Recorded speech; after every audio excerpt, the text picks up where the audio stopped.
Good morning, good morning, good morning. It is Thursday, the 24th of April, 2025, I think. Well done for making it this far. My name is Graham Hughes. You are watching Morning Brew on Politics Social. Hope you're all right.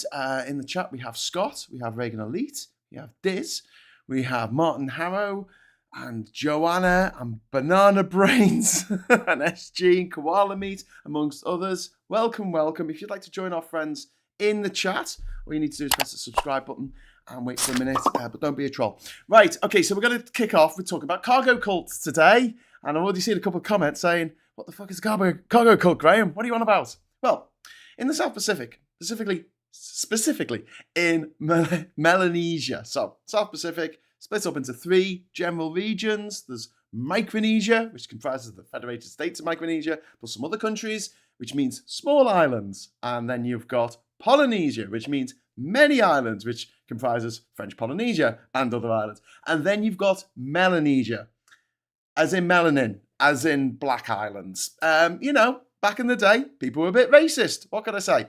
So these countries nowadays that are regarded as being in Melanesia include the countries around Papua New Guinea. So you've got places like the Solomon Islands all the way down to Vanuatu, are regarded as being places where they are Melanesian. So three big regions that make up the Pacific peoples of the Pacific. They're all related, by the way. They all came from Taiwan, but that's by the by. So in the South Pacific, villagers years ago, well, I'll say years ago, but I'm going to come to that, built airstrips, control towers, and radios out of bamboo. Why did they do this? Well, they wanted to summon cargo from the skies. In modern America, they build golden toilets, they scream at clouds, and vote for Donald Trump. We asked the question during this show, is Trumpism just the world's biggest cargo cult? Because Trumpism isn't just a political movement. It's a faith-based consumer cult based on myth. Got to be very careful what I say in this show, because obviously we're only one letter away from what we all think, using the word cult a lot. It's a consumer cult based on myth, nostalgia, and the ritualistic promise of greatness without effort.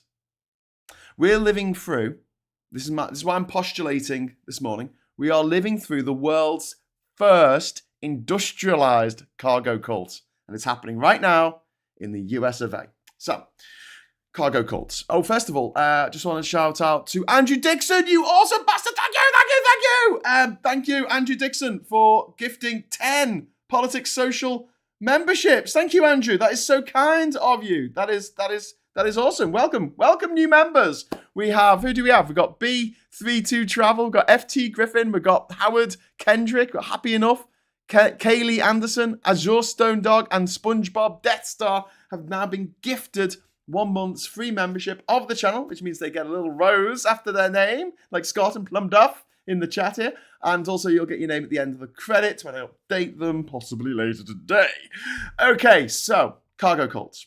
So these emerged in Melanesia in the late 19th and early 20th century as a response to colonialism. A cargo referred to manufactured goods perceived as gifts from ancestors or gods, stolen by colonizers.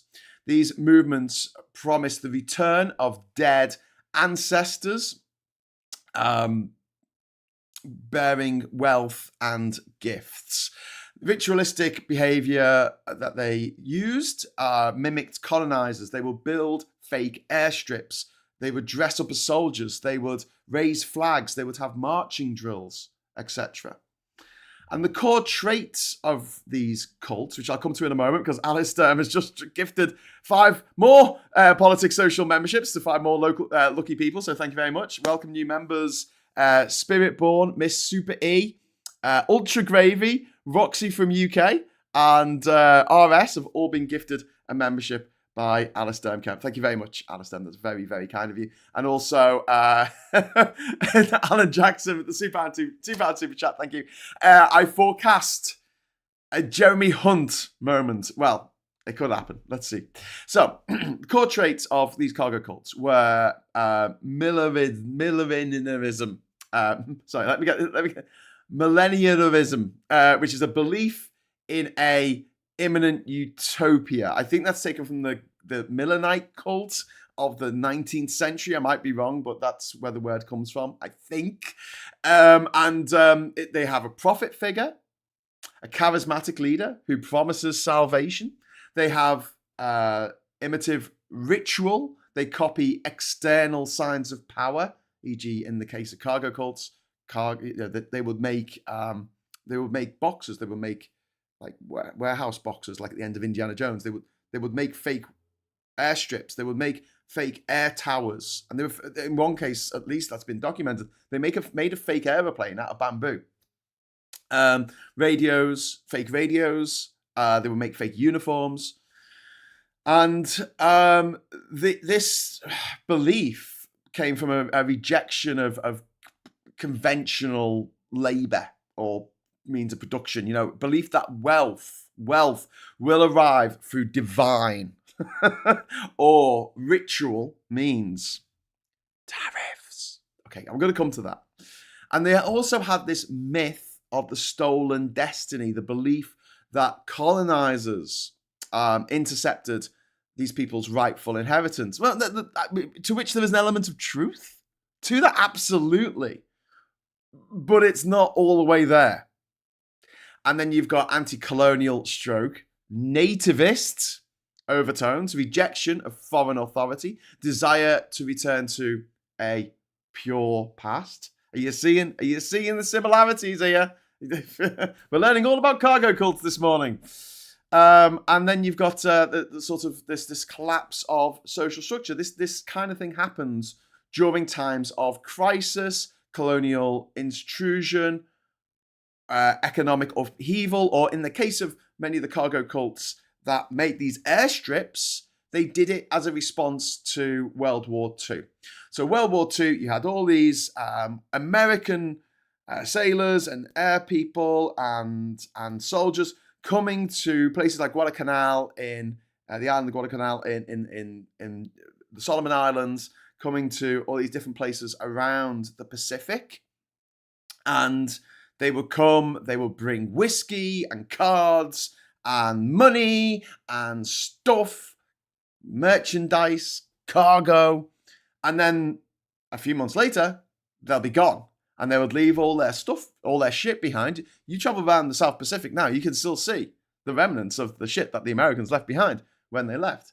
There's on the island of, I want to say it's the island of Fortuna. I think it is. I'll probably have to look this up, but it's either Wallace or Fortuna. There is a crater lake in the middle of the island, which is where, there was an ancient volcano. So it's really, it's like imagine a lake that has a wall of stone all the way around, and it's perfectly symmetrical, perfectly circular, right?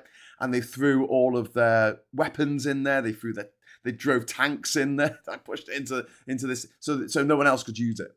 They disappeared. They disappeared, and this obviously caused social upheaval, economic upheaval for the peoples living on these different islands around the Pacific, who were like, "What the hell is going on?"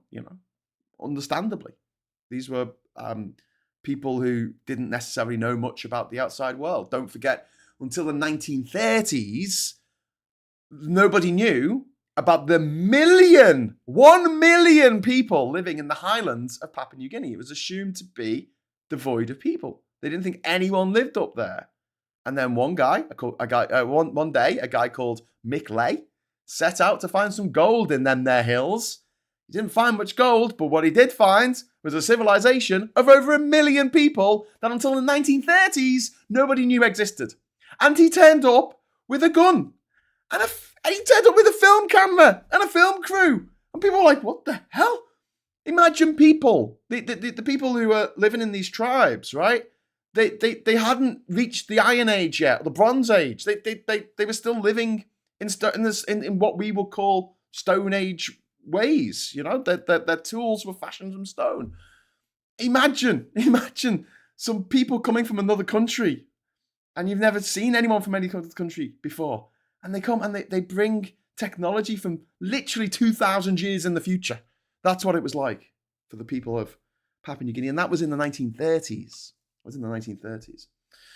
The most famous of these cults is one called John Frum, which is in what's now Vanuatu. It was the most famous cargo cult. It built these World War II style landing strips in the jungle to summon US military cargo. They thought they built the strips, cargo would come from the sky. It would fly down on the planes and it would give them the cargo. It worshipped John Frum, possibly a distorted memory of John from America. It's celebrated with kava, the ritualistic drink that they drink there. It's a mild hallucinogenic. Tastes a bit like dirty water. Yeah, it doesn't taste great, but it is doable. Do you know what I mean? It's not like something where you drink it and go, I can't drink any more of this. It's doable. It's doable. Dancing. US flags would be waved, to try and get, and it's still active today.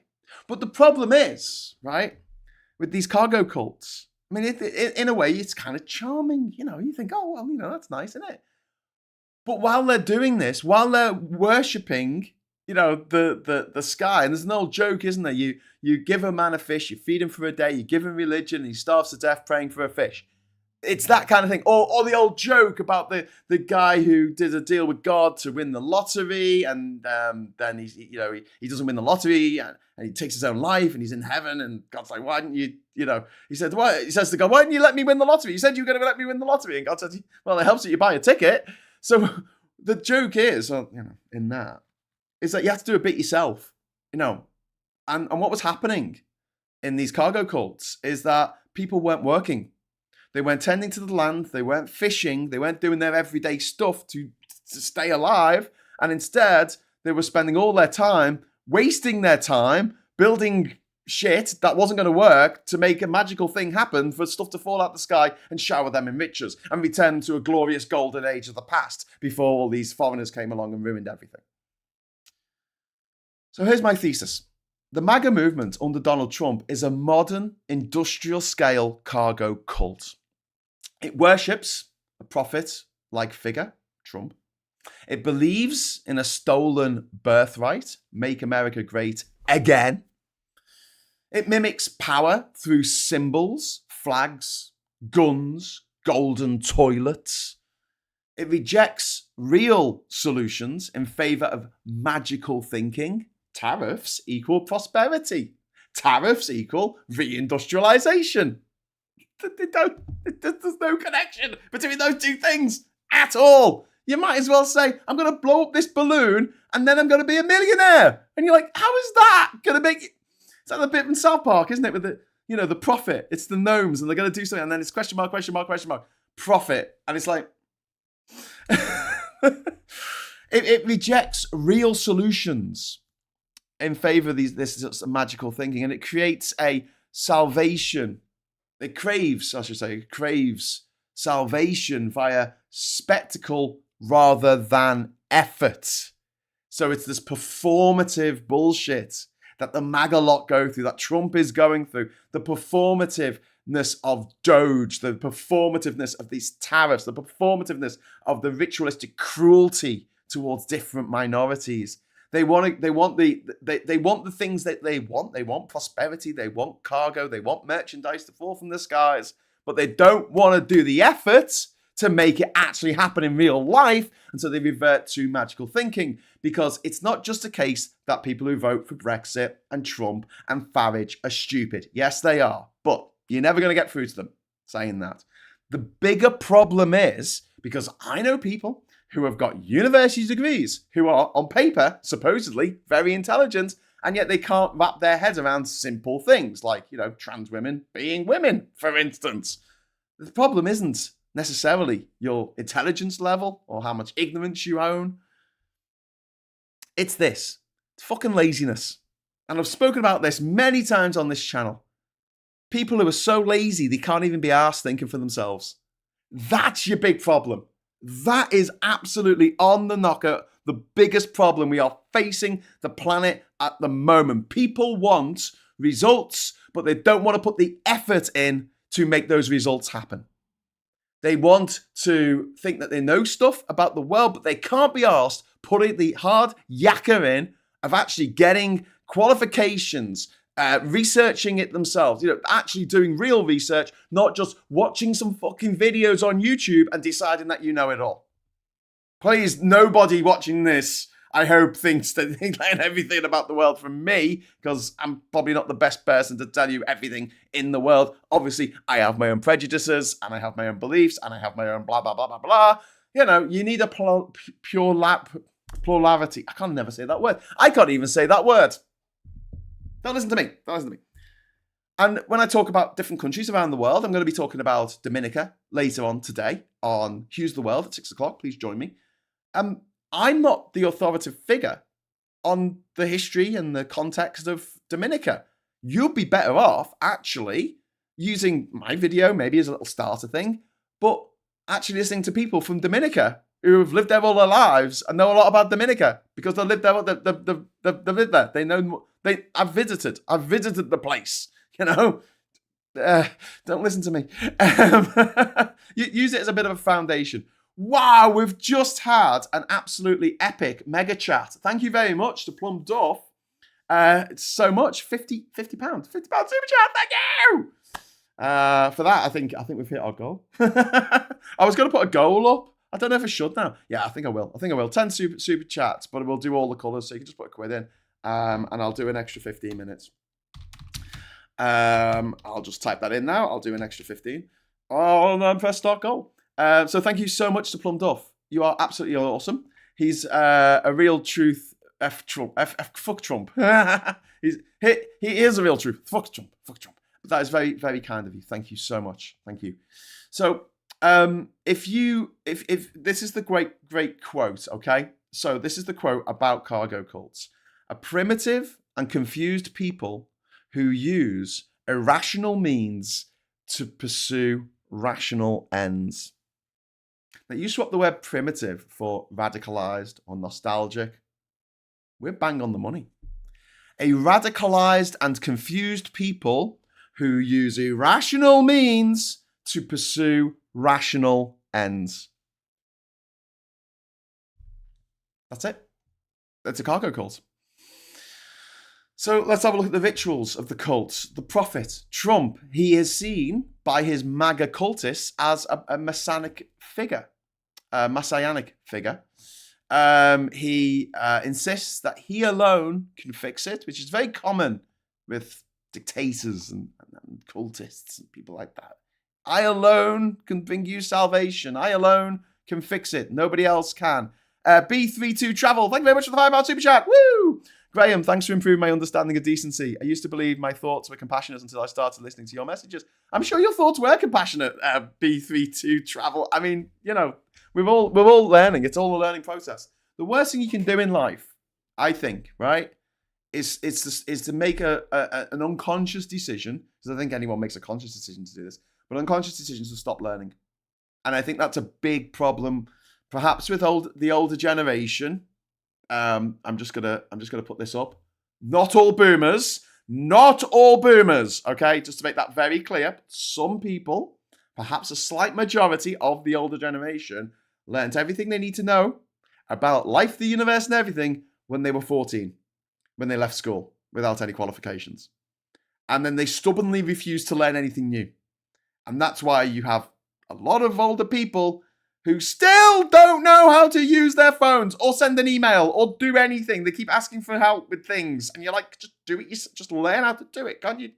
And I think as you get older, your brain starts to change and you can't learn things as easily as you could when you're a kid, when your brain's a sponge. But at the same time, I don't know about that. I'm 46. I try and learn new things every day. I'm ADHD, so obviously I'm a little bit more attracted to novelty than your average neurotypical. But at the same time, learn stuff. Don't be lazy. Don't let people do your thinking for you. Just use your own brain. Do your own. I hate that expression. Do your own research when you talk to a cultist about or a conspiracy theorist, and they say do your own research, and I'm like, I did. I've got a degree in history and politics, and I've been to every country in the world. What do you want? So is there more research to be done? Oh, sorry, did I not read the front cover of the Mail? Oh, okay. No, but that's the thing. I do. When they talk about us being in a bubble, I'd love to live in a bubble. I would absolutely die to live in a bubble. What a great place to live, in a bubble. Right, I didn't have to listen to the turfy shite that is out there in the world. The right-wing shills, the oil companies, the tobacco barons, the merchants of death, the arms manufacturers. I didn't have to listen to their propaganda. That would be great. Can I go to that place where I never have to listen or read another fucking stupid thing about bloody hydrogen ever again? I can't, I'm sorry. I know I go off on one about hydrogen, but okay, come here. Hydrogen is the lightest of all the elements. It is the number one element of the periodic table. Do you know what that means? Its atoms are incredibly small, because they already are, and incredibly light. Hydrogen passes through metal. Also, hydrogen reacts with absolutely everything because it's on its own, and it's sad. It's sad that it's on its own. It doesn't want to be on its own. It wants to be with other elements. It wants to be a bigger element. It wants to be other stuff. Which is why every single fucking star in the sky that you can see is hydrogen, lonely hydrogen atoms getting it on and producing helium. And you're going to keep this stuff in a box? How? What? What are you going to keep it in? It goes through metal. Also, you need to freeze it down to, 17 degrees Kelvin in order to get it to the volume that is transportable.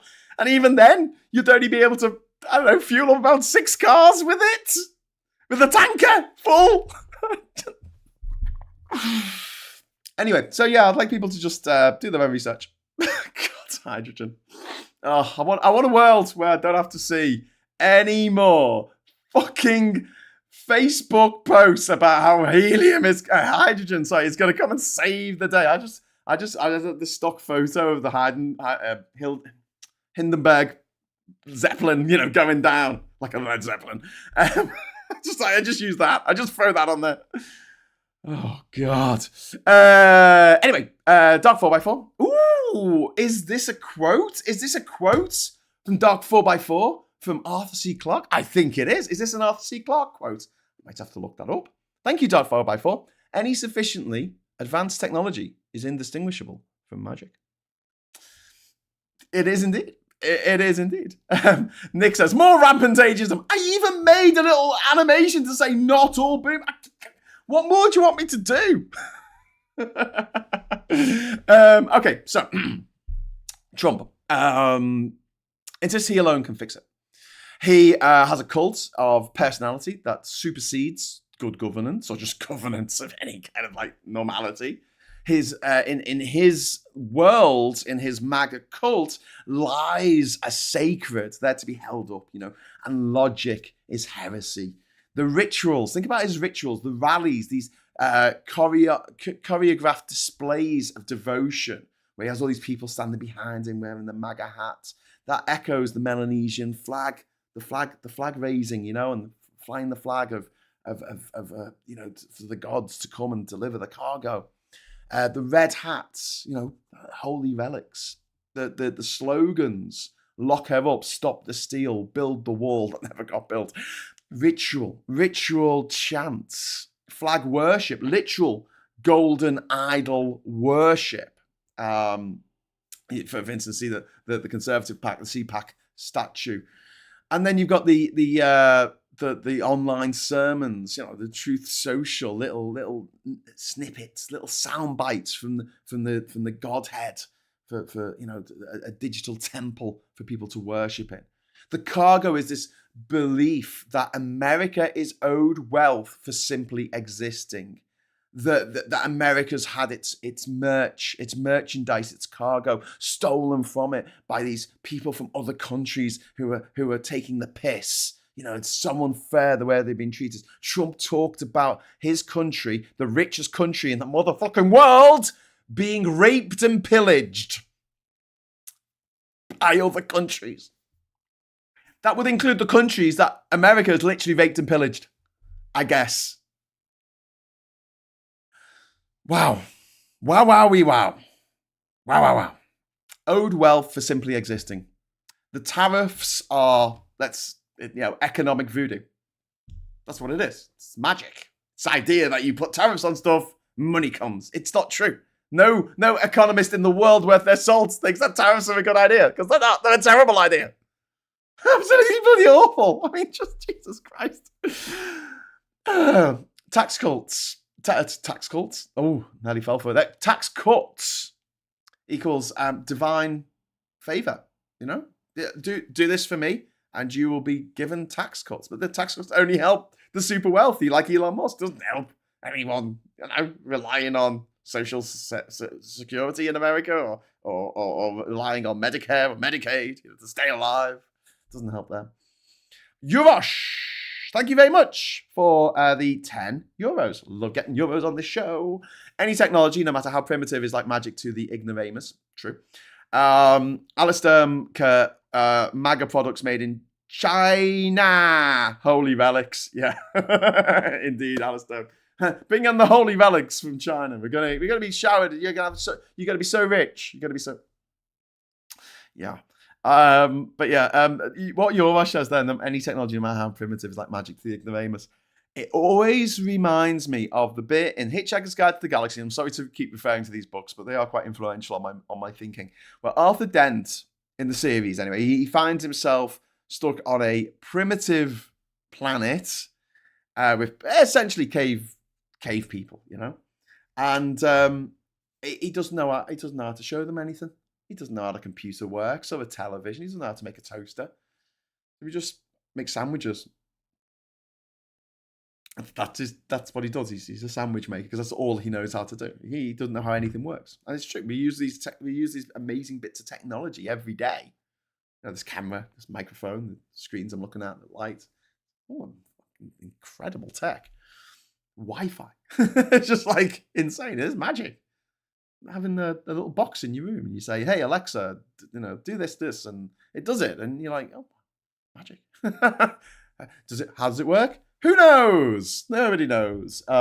Which I thought is kind of, Hitchhiker's Guide to the Galaxy is one of the greatest satires of the 20th century because it does lampoon everyday life, and it's all based on this notion that Douglas Adams said something along the lines of, we're on a rock, spinning through space, 70,000 miles an hour, spinning around, going around this, this in a gravity well with this massive nuclear reaction going on, and he comes up with all these details about this, how mad this all is. And he goes, the fact that we just consider this to be normal is that's why everything is so absurd. It really is in the greater scheme of things. Anyway, so Trump is seen as the middleman between the people, the MAGA cults, and their stolen property, the things that the elites, the deep state, the wokerati, the trans women that have stolen from. Think about all the dickhead Americans who go on these shows on Fox News to complain about the fact that they came fifth in a swimming competition 5 years ago, and they had to share their trophy for coming fifth with a trans woman. Yeah.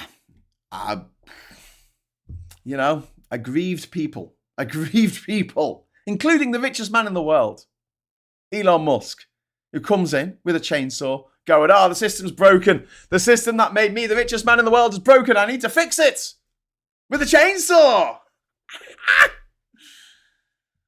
Wow.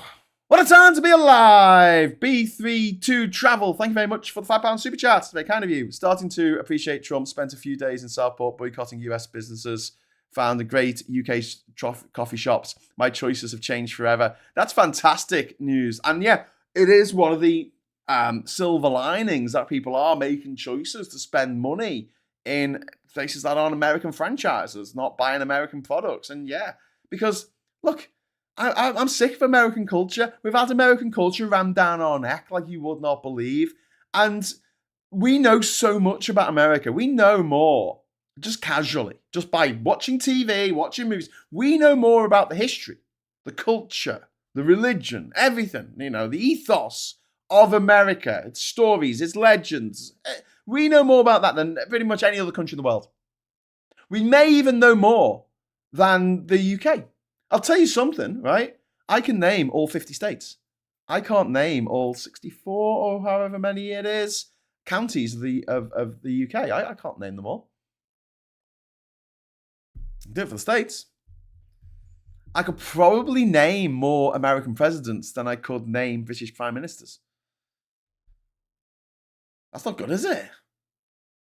I mean, there's been 47 American presidents. Actually, there's not. There's been 45 American people who have been president, but if you have a broken presidency like Trump, a broken presidency, you get to get two numbers. So there was a guy back in the 1800s who did two non-consecutive terms. His name was Grover Cleveland.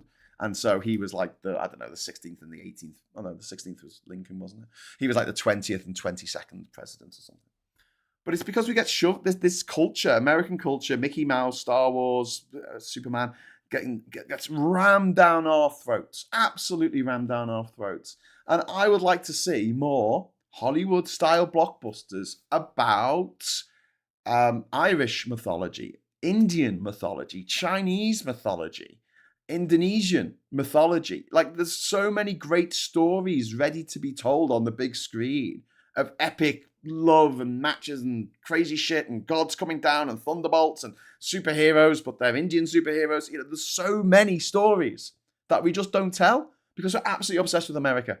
So breaking that, moving a little bit away, reining in our addiction to American culture, I think would be a good thing because we've had enough of it. I think we know enough. Thanks, America. You got to stop. You got to stop going on about yourself now. I mean, America makes a movie about everything it's ever done. It's made a movie about the good things, the bad things. It makes a movie about it. And it goes, oh, there's a terrible thing in Vietnam. Let's make a movie about it. Hey, remember that time when we just straight up murdered that village in Vietnam? Let's make a movie about it. You know, remember that time we were in Iraq with that awful thing, you know, with the rendition? Yeah, let's make a movie about that.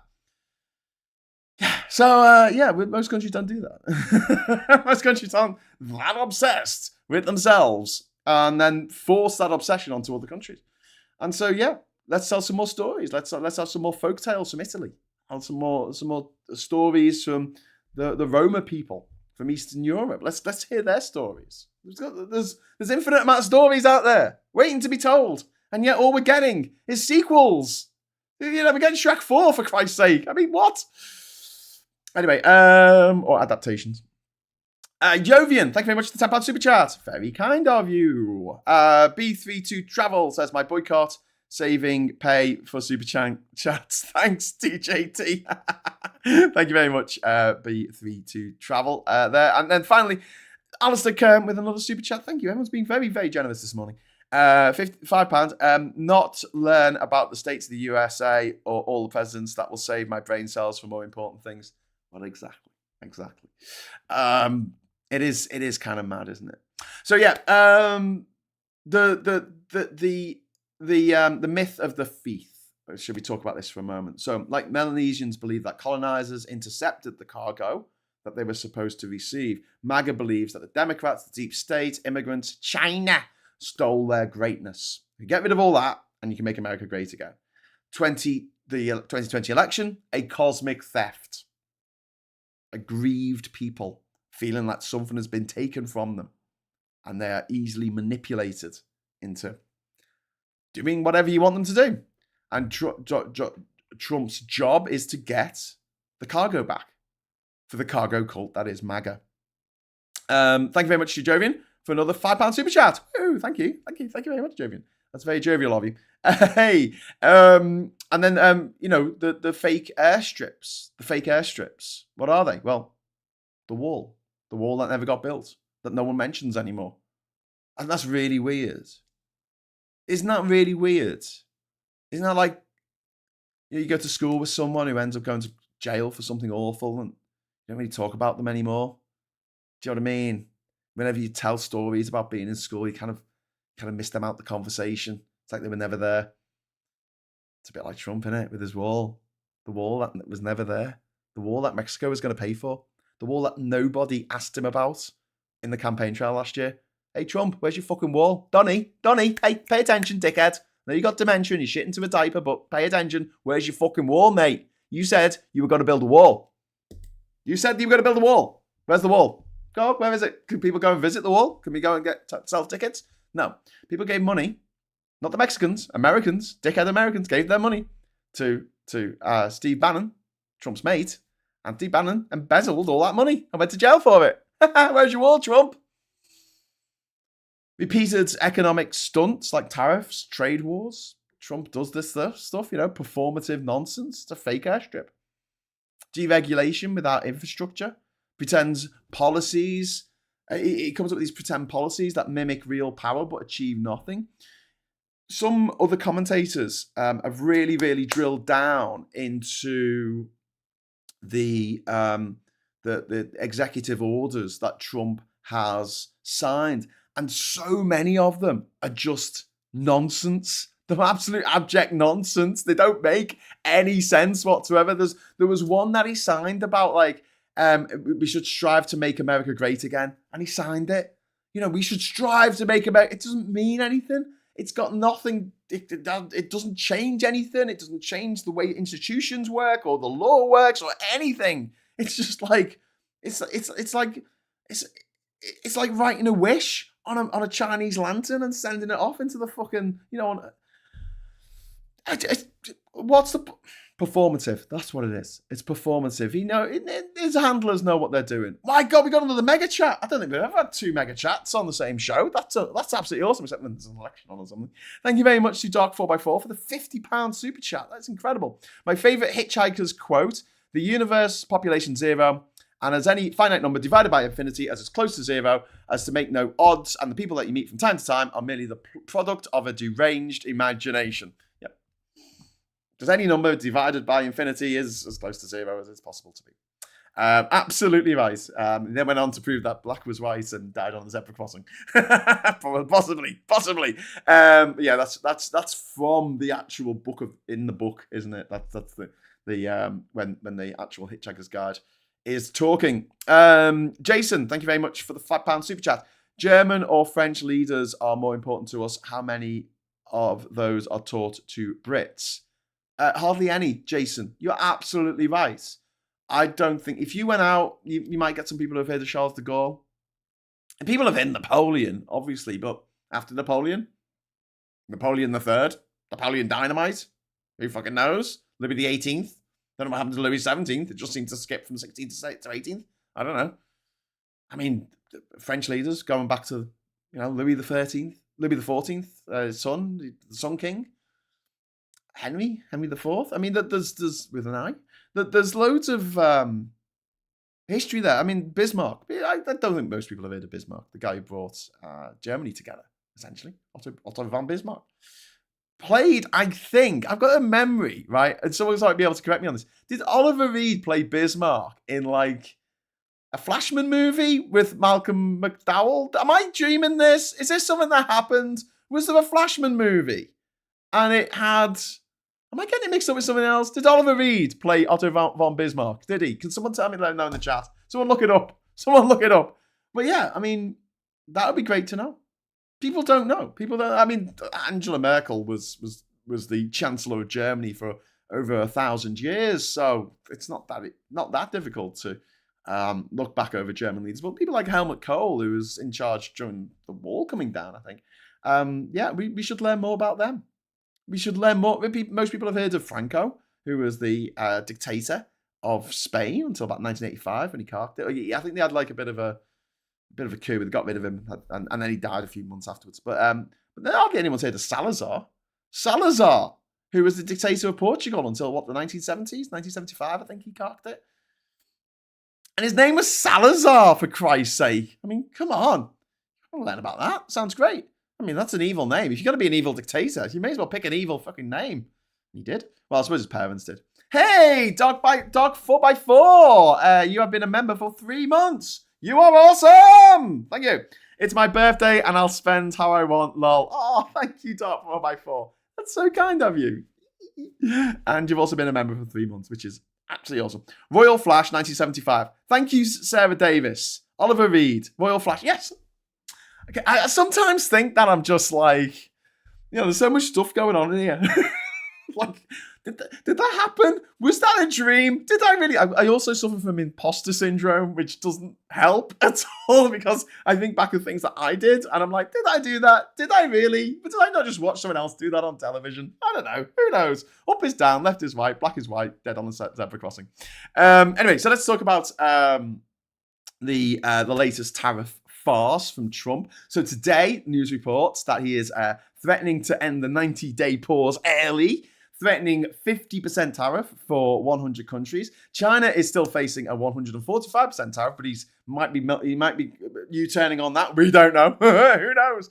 And the Treasury Secretary has admitted that it is unsustainable. But they must find rebalance of trade. But the cult doesn't want that, And look at the economic damage caused by this. So, in a cargo cult in Vanuatu, in Polynesia, in Melanesia, you would have people starving because they weren't farming, they weren't fishing, they weren't doing the normal things they did to provide food for themselves and their families. You just pick that up on a bigger scale where you've got, instead of just 17 people in a tribe doing this crazy shit, but you've got literally 77.3 million people doing this shit. And what happens? Well, I'll tell you what happens. $7 trillion is wiped from the S&P 500 share index. $7 trillion. That's more than twice as much as the entire GDP of the United Kingdom per year. Market instability, investor panic, threats of a global recession. And this is cargo cult logic, This is why I believe it's cargo cult logic. I don't know why I woke up this morning and just thought of cargo cults. I went to see Sinners last night with Ben Chambers. He's not in it. I mean, the movie Sinners. Ryan Coogler's latest movie. He's the director of Creed and Black Panther. And oh my God, it's brilliant.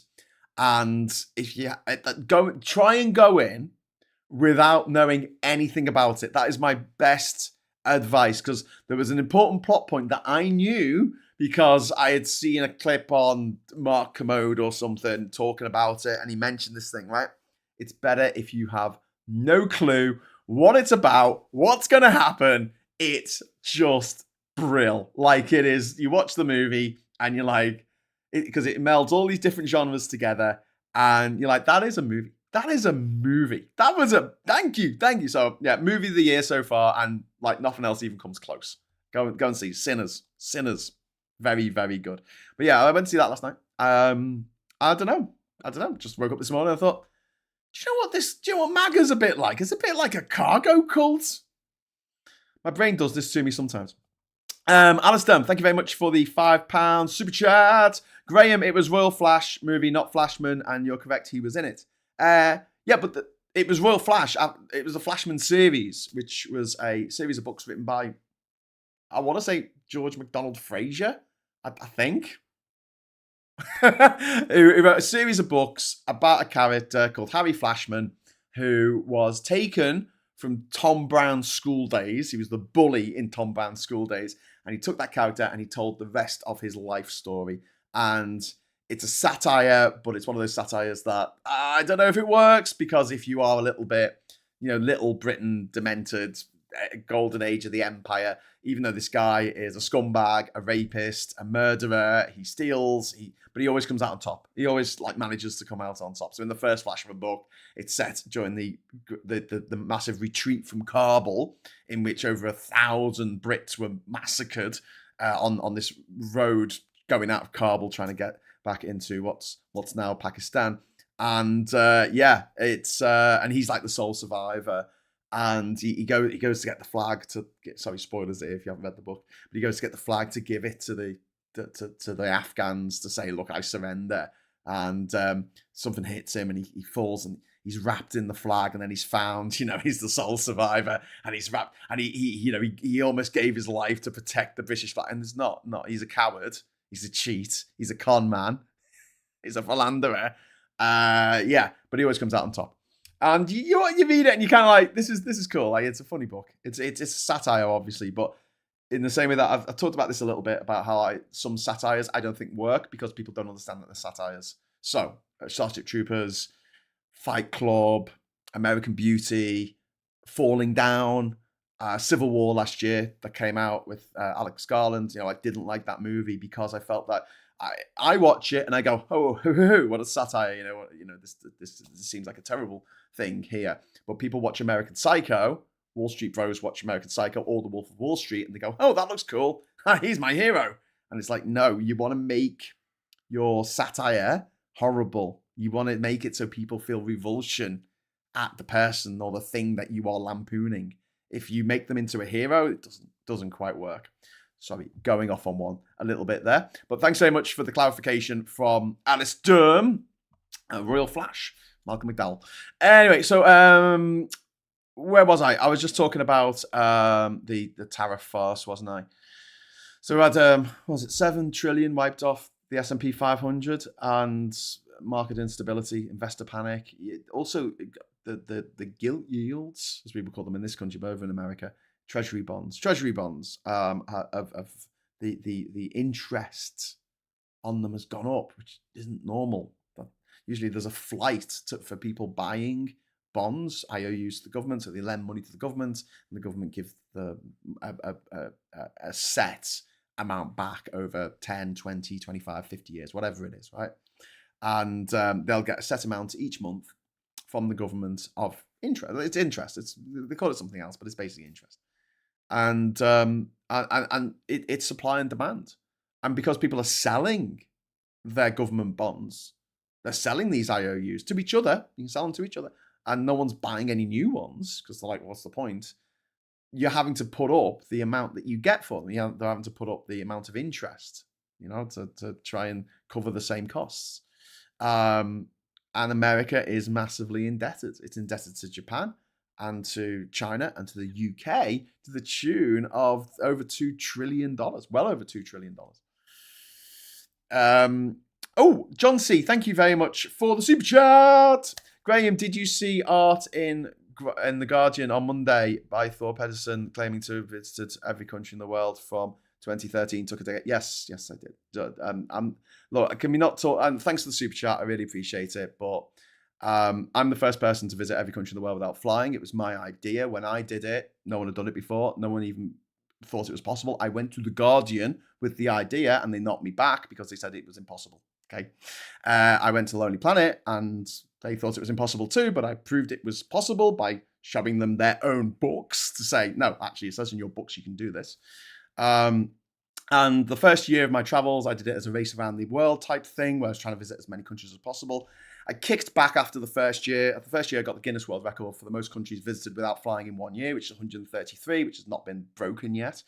And then after the whole travel that I did, of 4 years, I got to every country in the world, including all the Pacific Islands and Seychelles, which are very difficult to get to at the time because of the Somali pirate situation, and South Sudan, which wasn't a country when I started traveling, but then became a country at the end of it. And then I had to go back to Russia because Guinness World Records weren't happy about the fact that I sort of waded across a river to get into Russia because I couldn't be asked getting a visa. I had to get a visa and go back to Russia. But I did all that, right? And I had no professional support. I was not given that by the production company that made my TV show. So it was my friends and family who helped me out. I did it on a shoestring budget. I wasn't getting paid to do it. So it was money that I had saved up. It was the small amount of money I got for making the TV show. And then it was credit cards, which I still haven't paid off. Here we go. 15 years later, still not paid it off. Great. Woo. Yeah, it was difficult. No one had done it before. No one had proved that it could be done. So I proved that it could be done. So then when someone else tries to do it, I'm like, oh, cool. This is really nice. Someone else is trying to do it. I'll help them out. And trying to beat my record of 4 years and 1 month to do it in. And the guy actually stayed on my island in Panama when he came to Panama. And he stayed over for the night and we hung out and he seemed like a nice guy, whatever. But then I think at the point when he realized he wasn't going to beat my record, instead of just doing his own thing, he started basically saying like that I hadn't done it properly. Because after 184 countries of not flying, I was in Papua New Guinea, and we got news that my sister had been diagnosed with cancer just before Christmas in 2020. in 2010. So I was like, well, I don't want to be bumming around the bloody, Pacific on an island where there's not another plane out for another month if things go really bad, which they can do. It can. So we didn't know how bad it was going to be. So I flew to Australia, partly to surprise my then girlfriend, but but also so I could get home easily. And I had already discussed this possibility with Guinness World Records. I'd said, look, if I need to go home for any particular reason, or there's a medical emergency, can I fly? And they're like, yes, you can, but you have to go to the exact point that you left off, right? And I'm like, okay. So I did that. Went back to the UK. I was with my sister. Yes, the cancer was just as bad as it could possibly get, and she died. I was thankful to be with her in the last few weeks of her life. I went back to Australia, and I was grieving. It took a while for me to get back on the horse. I mean, it's literally the worst thing that's happened to me in my life. I had 17 countries left to go. My sister had made me promise her before she died that I wouldn't give up because of her. And so I flew back to Papua New Guinea and continued on my journey. I did the same thing when I was in Sri Lanka, where my dad went in for a heart operation, which we didn't know if he was going to come out of the heart operation. And it was the summer of 2012. And I had booked myself, or, I hadn't paid for it, but I'd managed to catch a ride on a cargo ship that wasn't leaving until October. A cruise ship, actually. It wasn't a cargo ship, it was a cruise ship. That wasn't leaving till October. It was July. And I was like, I'm going to go home. I'm going to go home for a few weeks to be with my dad before he goes in for this operation. And then I'll come back and continue on the journey, because I'll continue on from Colombo, exactly where I left off. So I noticed in 2016 or something that my Wikipedia page kept getting changed. Like someone somewhere was editing my Wikipedia page to say that I didn't do what I've got the Guinness World Record for, that I didn't do it properly because I went home to be with my dying sister. And there's a couple of things with this, right? First of all, look, people have gone up Everest in more cooler ways than Norgay Tenzing and Hillary, right? They've gone up without oxygen tanks. Some people have run up. Some people have done, it doesn't take away from the fact that Tenzing and Hillary proved it was possible. They proved it could be done. Proof of concept, right? And then someone else does it in a different style or does it slightly differently. Fine, that's okay. But it doesn't take anything away from what they achieved. Because up to that point, we didn't know if it was possible, even possible, to get to the top of Everest and back down again without dying. And so when my Wikipedia page started getting changed, and then I sort of started in these interviews where my record was being besmirched, and as I've just said, I suffer from imposter syndrome at the best of times. And I'm like, what the hell's going on here? Why? What? And also, it was bringing up memories of literally the worst time in my life, the death of my sister, who I loved. Like, I just didn't know why someone would do this, why they would say, oh, I'm doing it properly. Graham didn't do it properly. I'm doing what he should have done. But here's the kicker. That guy was sponsored by an oil company. And you know what? If I was getting money from an oil company every week, even if it was just a pittance, yeah, I might be wanting to go on for 10 years because I fucking love travel. I loved doing it. It was fun. It was one of the most laid back and awesome, I say laid back, but let's just say awesome Guinness World Records that you could possibly do, because I got to go to the pub. I got to party. I got to have a good time, and make new friends all over the world. I got to go to beaches. I got to climb mountains. I got to climb volcanoes. I got to do all this crazy shit around the world. I got to go onto the Great Wall of China. I got to meet the Prime Minister of Tuvalu and the President of East Timor. I mean, it was a great experience. And yes, I would have liked it to continue on forever. But I wasn't doing that and saying, oh, I was inspired by Michael Palin, but he didn't do it properly. And I'm like, no, I was inspired by Michael Palin's Around the World in 80 Days to do it without flying. Absolutely. But I wanted to do more. I wanted to go to every country, which is a much bigger and more difficult logistical challenge, and it's more strenuous to try and do that kind of thing. So yeah, I find the whole thing really upsetting, and imitation is the sincerest, most sincere form of flattery, But at the same time, it's like, if you can't just trumpet your own your own achievements without having to diminish someone else's, do you know what I mean? Like, why would you say? And there was an article recently, because people send me this stuff, and to be honest with you, I don't want to see him. I don't want to read his articles. I don't give a fuck, you know. Um, someone saying, no, I didn't read it. It was a journalist who wanted to get my right to reply about something that he had said, diminishing my record. And I said, well, you know, I am in the 2016 Guinness Book of Records. Not just on the website. I don't just have a certificate. I'm in the fucking book. I'm also in Ripley's Believe It or Not, 2015. Like, this is a recorded thing. This actually happened. I'm not fantasizing it, you know? I didn't pretend to do all this stuff. It took Guinness over a year to go through all my data that I gave them. It took them a year to go through all the receipts, all the tickets, all the stamps in my passport, my GPS coordinates. I had a GPS tracker that took the coordinates of where I was every 15 seconds for 4 years. The best part of 4 years.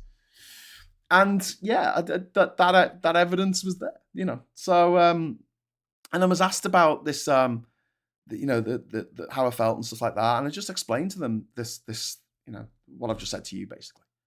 And I saw the article, because they sent back and said, "Oh, I've written the article now," and it mentions that this guy was inspired by an article. That's what it said in this article, right? Doesn't mention what the article was, but it was an article about me finishing my journey to every country in the world without flying. And I'm not the first person to have thought of the idea, but I am absolutely 100% the first person to do it, to actually prove that it was possible to visit every country in the world without flying, in one piece, and survive, live to fight to live another day, and live to fight another day, even mixing me metaphors there. But yeah, this is why I don't really talk about it. I just thought I'd talk to you about that now, because a lot of the people watching this are my regulars, and you know how I feel about a lot of stuff. But I just think it's a bit shitty, you know. It's a bit shitty when someone comes and stays with you, and you try and help them, and you try and give them advice on how to do things, and you know what worked for you, what didn't work for you, why you ended up in jail. Don't do that. And then I felt like it was kind of a little, just, yeah, incredibly disrespectful, I think. Not that I think that I require much respect, but, you know. Anyway, okay, so back to cults. So yes, what the cargo cult logic, the belief that announcing tariffs will just magically summon prosperity. You know? No plan for production, trade deals, or a long-term vision. It's just like villagers raising a flag to summon the planes. The spectacle is mistaken for cause. They would clear bits of the jungle for a landing strip. They would put burning torches along the landing strip. They would create the sticks that people hold to bring the planes in. You know, those sticks. They had a guy with fake headphones on, like doing this with the sticks to try and make the planes come and bring the cargo. The spectacle is mistaken for the cause. And, you know, this isn't just, you know, if it was just an island in Vanuatu, one of the Vanuatu islands, it doesn't matter. But this is the US. If the US fails, then that is going to make everyone else in the world poorer. It just is. And we're seeing this authoritarian cargo cult mentality being exported globally, and not just the ideas. And you think of something like Javier Milei, the president of Argentina, who's very much this cargo cult. I'm going to cut all these things, and then everything will work again for our economy. But Europe, the UK, Global South, they're all impacted by this insanely irrational US economic policy. Got another super chat in. Oh, we love you, Graham. Oh, thank you so much, Rosie. I love you too. Oh, that's really kind of you. Thank you. John C., thanks for sharing, Graham. I was unaware of your background. Didn't mean to bring back sad memories. I'm in awe of your tremendous courage and achievement. Oh, thanks, John. No, it's fine. It's fine. Honestly, I don't think that anyone means any bad by it. And I'm sure the guy himself like doesn't seem to understand like how shitty it is to do that to someone. But to change my Wikipedia page to say that my record is disputed in some way because it's not real because I went home halfway through, but then continue, like I didn't fly as part of the journey. That was the rule that Guinness gave me. Do not fly as part of the journey.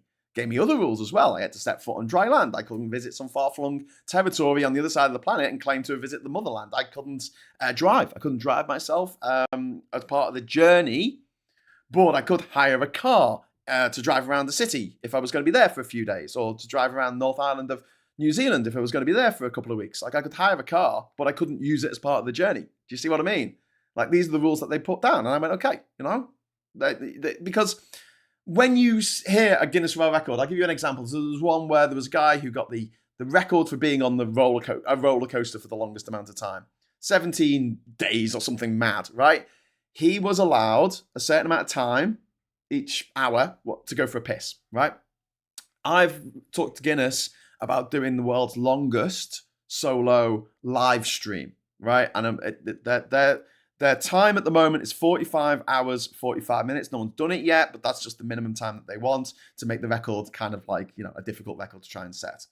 And they have rules. And one of the rules is you're allowed 5 minutes of break every hour because they don't want you to die doing this thing. This is the thing about Guinness. They're quite happy for you to set records, but they don't want you to die and they don't want people trying to break your record to die. So one of the things when we were negotiating at the start of the journey, before it started, they said, we want you to spend a day in each country or, a minimum of 6 hours or something in each country. I said, well, that's fine for me now in 2005, 2008. But what if there's a war on? Can people just go to the border, get the stamp for Yemen, and then go out? Because I don't want people spending a day in a fucking war zone.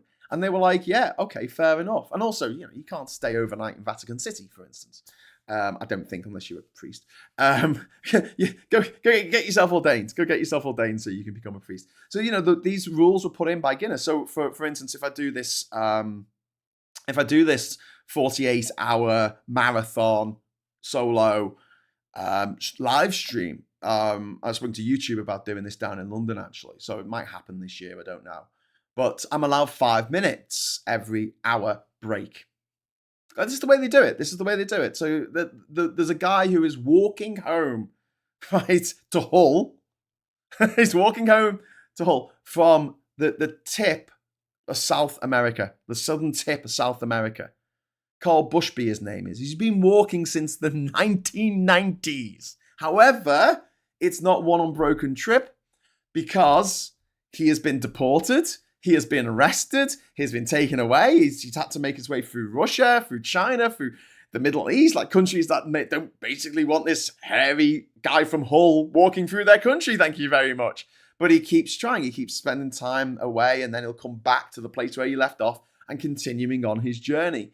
And that's fine because that's, pretty normal for this sort of thing. And to say I didn't take breaks for, for something when the plague, the pandemic happened while this guy was traveling. So he ended up spending, I don't know, a year in like Hong Kong because he couldn't go anywhere. Is that not a break? Is that not a break from traveling? I mean, but I think it's just because he didn't get the Guinness World Record because he didn't beat my record, which I think he should have done. He could have done, but he didn't for whatever reason. And because of that, instead of trying to do his own thing and forge his own identity or whatever, he decided to basically diminish my achievements, which doesn't make me feel good, to be honest with you. Anyway, so yes, just to finish off on talking about cargo cults, the collapse of rationality. When politics becomes performance and economics become myth, voodoo economics, real damage follows. Cults are not harmless. They are never harmless. They end in famine, chaos, mass delusion, mass destruction, mass suicide, homicide, infanticide. And the question is, well, not the question I want to ask, but like what I'm thinking is that this particular cargo cult will not survive Trump. So the John Frum cargo cult is still around today, apparently. Don't know if that's true, but apparently if you go to that particular island in the Vanuatu chain, you'll be able to visit the people who are part of the John Frum cult. I don't think that the Trump cult is going to survive him. I think once he's gone, I think that that's going to be the end of it. I hope that's going to be the end of it. And when we might sort of think now and again, wouldn't it be nice if Trump wasn't here anymore? Wink, wink. Hey, Luigi. We might be thinking that, but actually that might make a bad situation even worse because then you elevate him to a martyr and the MAGA people will continue on their cult. I think the way that we destroy the cult of Trump, the MAGA cargo cult, is by Trump coming up against reality and having to reckon with that to a point where it upsets his MAGA base enough for them to flip. And I don't know if that's going to happen. That's my hope. That's my hope. And I don't mean flip as in they're going to start voting Democrat or not be a racist. I don't think that's going to happen. But flip on him. Like actually, he doesn't know what he's doing. Oh my God. You know, having that road to Damascus moment. I don't think it's going to happen with everyone in the MAGA cult. I think there's a lot of people who voted for Trump who are just too far gone.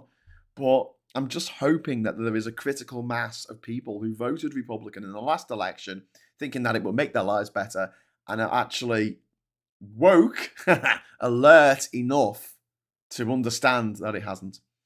But unfortunately, Trump's just going to blame immigrants and trans people and China. So, who knows? Who knows? It's going to be up to the Democrats, I guess, because no one else is going to do it, for the US to rebuild a society rooted in reality. And that's what it's going to take. That's what it's going to take. So, call to action. Speak out against magical thinking. Demand reality-based policy and don't let the golden idol win. The planes aren't coming. Donny, the planes aren't coming. The cargo isn't real. Your airstrip is made of bamboo and lies. It's not going to happen. I just wish we could get this through to people. I really do. I really do. Anyway, and that's the end of my TED Talk, my 8th TED Talk, on why the MAGA cult is a cargo cult. Jane Lockwood, I truly love and appreciate all on this channel. It's my lifeline to humanity. It gives me some hope. Graham is my oracle. Oh, don't say that. Thank you very much. It's very kind of you, Jane, but I'm by no means an oracle. Phil informs me. Ollie is always hopeful. It all helps. Yeah. Ollie is very, very helpful, which is cool. I'm surprised YouTube are fine with it. Pretty sure Twitch has banned attempts because they're getting to a dangerous length. When I spoke to YouTube about it last year, they said that they could do it, but I couldn't talk about politics.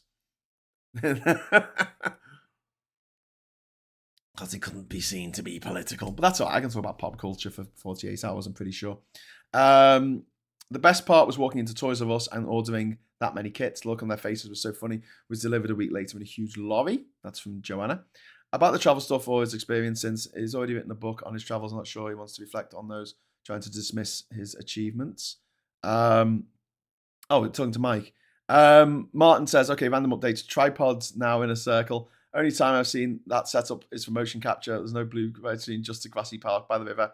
Still no cameras. What's going on, Martin? That's so random. I love how random it is because I've just come in the middle of a conversation that I wasn't party to earlier.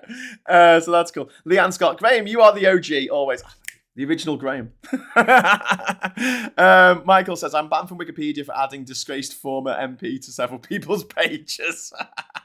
Well, that's one of the fun things about running the private school mafia page is that on website, I get to put people's professions down, and I love putting disgraced prime minister or shoplifter or whatever. Nick and Diff, appreciate your explaining, Graham. I'm so angry at the guy claiming the title. Your story is more human, more emotional, and more inspired by A Million Miles. Oh, thanks very much. No, I don't want to take anything away from him. I think what he's done is incredible. 10 years of travel. It's not easy. It's not easy by any stretch. It's fun, but it's not easy. But yeah, I had the conversation with him when he was staying on the island, and I said, He said, I'm not going to go back no matter what. And I said, well, what if your sister's got cancer? And he's like, well, I just won't go back. And I'm like, okay. And that's what I thought, well, you're kind of doing what I did, but like, I don't know, without the compassion, without the caring about other people. But okay. Fair enough. So thanks very much to Rosie for the £5 super chat. We love you, and then Nick and Diff and SG and Diz and others just agreeing. Thank you. I'm feeling the love this morning. I'm very much feeling the love. I sat down to talk about cargo cults. I do like the fact that I feel like I've informed people about something that they might not have known about before. Because normally I feel like I'm just repeating what happened on the news yesterday. Or like, especially with Trump. Trump is like this endless repeating cycle of nonsense. And I feel like I'm sitting here going, you probably know all this already. But, so yeah, maybe a little bit of a different perspective on the human condition. Because we're not that different. We're not that different. It's the thing I learned about traveling. Well, when traveling is people around the world are not that different. We like to party. We like music. We like making human connections. And then there's people who are introverted who may not like to party, but they don't necessarily want to be alone. There's a difference between being a hermit and being introverted. And one of the good things that comes from the internet is it allows connections that wouldn't otherwise happen, especially for people who are introverted, which is wonderful, which is a great thing that the internet does. And the internet has been used for so much shit, so much bad shit, and it fucks me off because it could be so amazing. It could be so much more than it is, Anyway, so I'm going to be back later today to talk about Dominica at 6:00 on Hughes of the World. If you'd like to join me for it, you're very welcome to. It's just a bit, it's a little bit of a different direction for the channel because I don't want to just go on about politics all the time. I'd rather talk about travel. I'd rather talk about the world and how it all fits together like a big cosmic jigsaw puzzle. And and Dominica in the Caribbean, not to be mixed up with the Dominican Republic, which is another country, is it's a fascinating place, and I'm sure I can waffle on about it for an hour. So join me at 6:00 tonight for that. I'm going to go on a little bit longer because we've had 2 mega chats today, and I feel like I owe it to you awesome people who have dropped in super chats, but particularly Dark 4x4 and Plum Duff for dropping in, 100 quid between them. Thank you so much. To go on a little bit longer. So we're going to head over to the papers now. I haven't actually looked at the paper. I usually read through the papers before I do this, so I know what's coming up. I haven't actually done that this morning because the builders are supposed to be arriving this morning and they haven't arrived. And I was like, okay, maybe they're going to arrive during my show. So I had to go and open the back gate and I had to put a note on the front door saying back at 10:15. I haven't heard a knock though, so maybe they're just not turning up today. I don't know, but that's why it was a little bit late getting started. So I didn't get a chance to read the papers. But here we go, hopefully. Hey. I was worried when, like, that second before it appears that it's got to open the wrong window and some fucked up shit that I've been searching for on the internet comes up and I'm like, oh no, don't look at that. Cut the feed, go to adverts, cut to the ad break. It's a joke. I'm smarter than that. Anyway, Daily Express, the truth doesn't have the ball. The truth is he doesn't have the ball. This is a dreadful thing that Kemi Badnock, who's a dreadful person, said yesterday during PMQs, which we did a little bit of a commentary on. She's a terrible person, but she's not going to be Tory leader much longer. Unfortunately, I kind of wanted to stay as Tory leader because she's so bad at it. Oasis fans lose £2 million in dodgy summer reunion ticketing scams. That is mad, isn't it? That is absolutely mad. And look, one of my bugbears. Oh, welcome. You're awesome. Didn't expect that animation to go. There it was. You're awesome. Thank you. I don't understand why, and I think Johnny Reynolds, the business secretary, was talking about doing something about this, possibly from a little bit of prodding from me. I don't understand why tickets for a football match can't be resold by law, right? Tickets for Wimbledon can, I don't know, but the Olympics, remember we had the Olympics? the resale of Olympic tickets were banned by law, okay, against the law. The reason for football being against, doing that with football was because of football hooliganism of the 1980s, and the reason for the Olympics was security and stuff. They needed to know who was actually in the stands, right?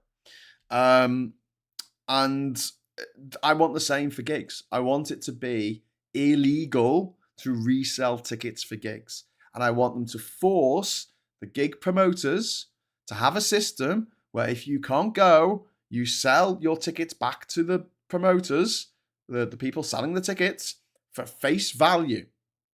You get the money back, and then they can sell that ticket to another fan. That's it. Because what's happening with these tickets, right? And this has been going on for years now, is that these ticket touts will go, and ticket touts used to be these, fat blokes who used to walk up and down the line as you were waiting to get into the academy or waiting to get into the Royal Court to be like, tickets, got some tickets. And you'd pay like 50 quid for a pub ticket. That should have been £12.50, right? And that was fine. I mean, it was a bit shit having to pay that much to go to the gig, but you could turn up to a gig knowing that you could probably buy a ticket off a tout from outside.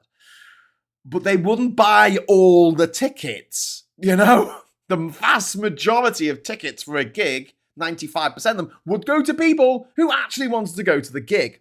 Now, whenever a big event happens, 95% of the tickets are bought by touts, who then want to resell those tickets for more money.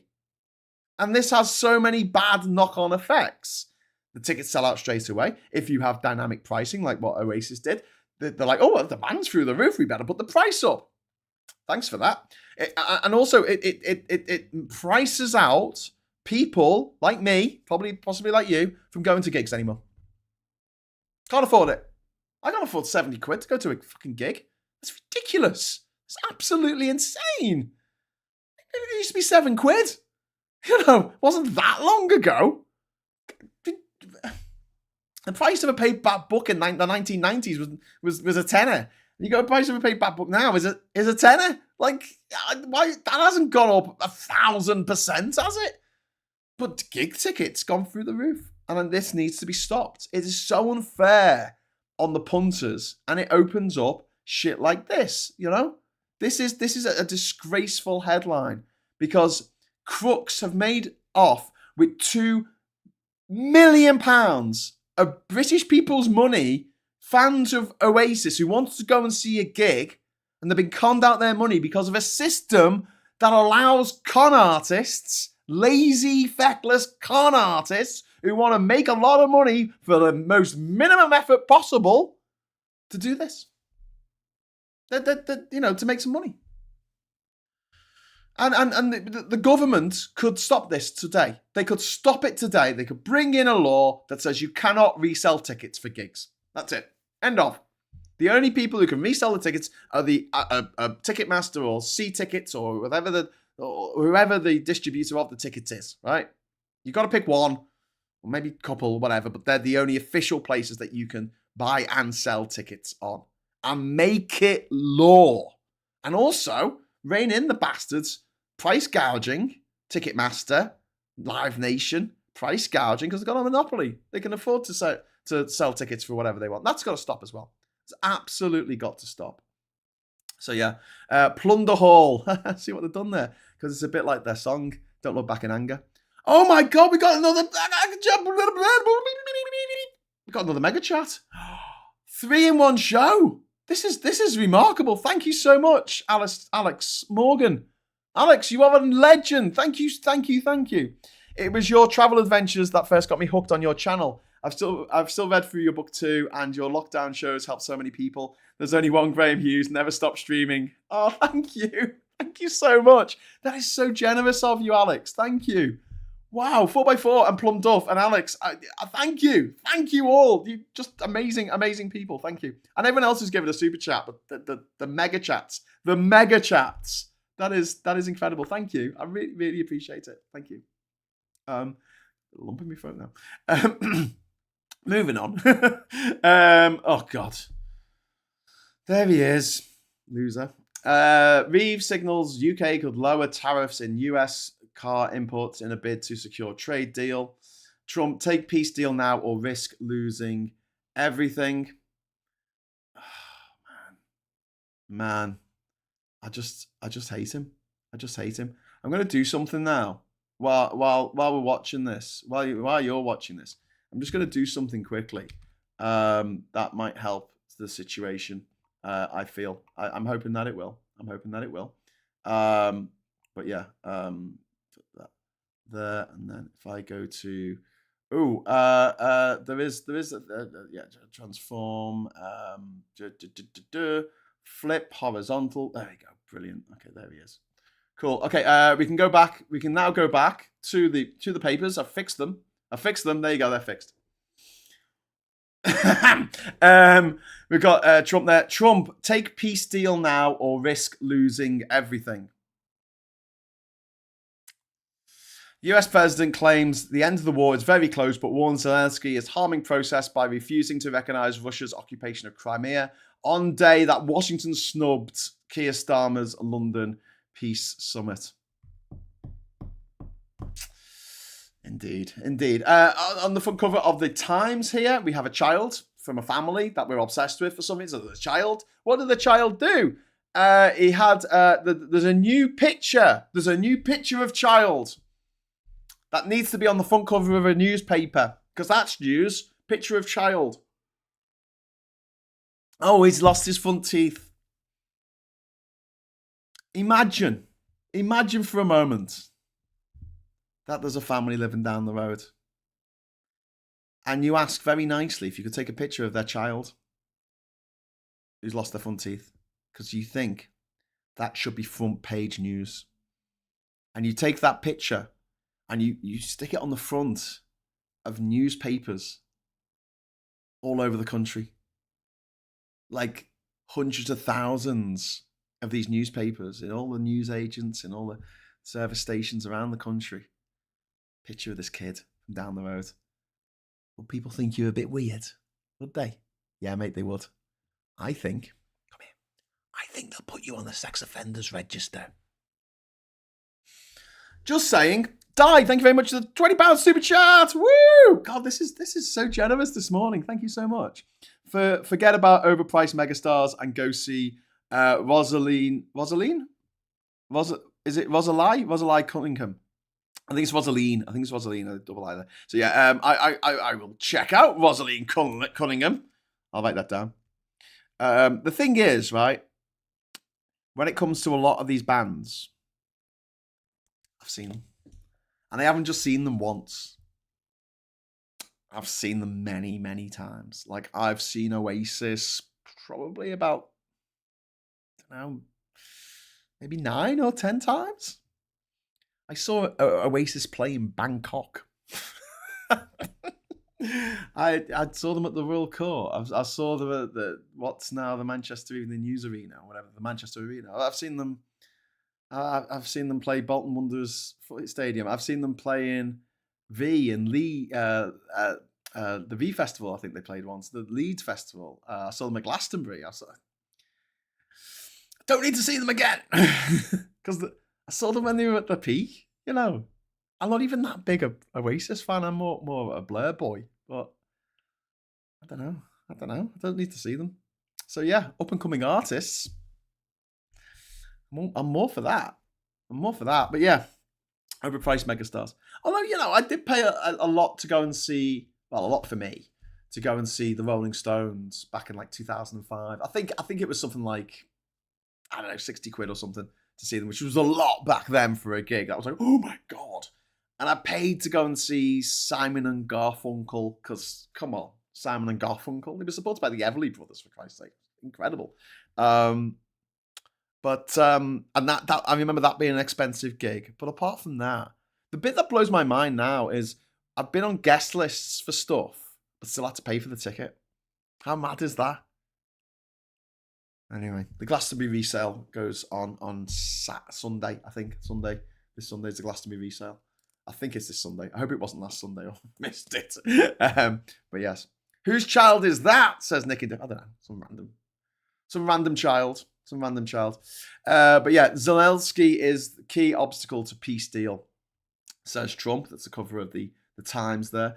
Daily dose of peanuts can't overcome lethal allergy, which kind of makes sense, you know. A little bit of vaccination, kind of. Ministers prepared to cut car and farm tariffs to ease US trade. That's not great. It's not great. It's not great. But yeah, let's move this. Moving on up now. I'll get rid of the Farage frog face. The Mirror here. Pope Francis. Pope in the box. Pope in the box. Sorry, that's really disrespectful. Sorry. I don't know why I said that. Why is this going out live? Shit. Quick, cut to credits, cut to commercial. And then, Freddie, part of me wish I had died. This awful story about Freddie Flintoff, the English cricketer, who was in this, he was a Top Gear presenter, and he was in this crash in a Morgan three-wheeler, I think it was, that left him very, very smashed up. And he didn't leave the house for like 6 months afterwards, I think. Really, really bad situation. That's why Top Gear is no longer on the TV. I mean, it's kind of amazing that the little guy Hammond, Richard Hammond, didn't die in his crash that he had in like a bloody souped up turbo car or something. But yeah, I mean, cars are dangerous. What can I say? It's a cautionary tale. But you know, I wish him the best with his recovery. And he seems like a nice guy. He seems like a nice guy. By the way, Freddie's nickname, his real name is Andrew. Someone says to him, he's called Andrew, isn't he? That's his nickname. We've got The Guardian here. I just want to point out a thrilling Star Wars for grown-ups and/or season 2. 4 out of 5, which is quite good. I honestly, I've watched the first 3 episodes, which are available now on Disney Plus, and I talked about it a bit yesterday in the rabbit hole with Rachel, and honestly, it's the best bit of Star Wars that has come out in years, in absolute years. And the last episode, and I don't want to give anything away, but it had a moment in it that just reminded me so much of The Godfather. And that seems really weird to say about a Star Wars movie, but it reminded me of The Godfather. And you'll see why when you watch it. Well, Godfather Part 2 to be specific. Not going to give anything else away, but you'll know if you've seen The Godfather Part 2 and you see the end of the 3rd episode of Andor, you'll understand what I mean. But what I like about it is it's a science fiction show set in the Star Wars universe. Because up till now, it's always been about wizards in space with magic light swords and being able to bend things with their mind and force lightning and all that shit, right? I'm glad. I mean, that's fun. As a kid, I found that fun, right? But I prefer this. Honestly, I will take Andor being a bunch of people without magical powers fighting against a fascist tyranny as best they can, and the decisions that they have to make in order to fight against this tyranny. I will watch that 100 times over before watching Count Dooku and Yoda have a lightsaber battle, which is just silly. I remember seeing that. I watched episode 2. So that was episode 2 in Brisbane in Australia. I was quite excited because we're going to see it a few hours earlier than the people in Britain. Hey, just Yoda doing these little somersaults and jumping around. It just reminded me of the video game Dark Forces 2, Jedi Knight, Dark Forces 2.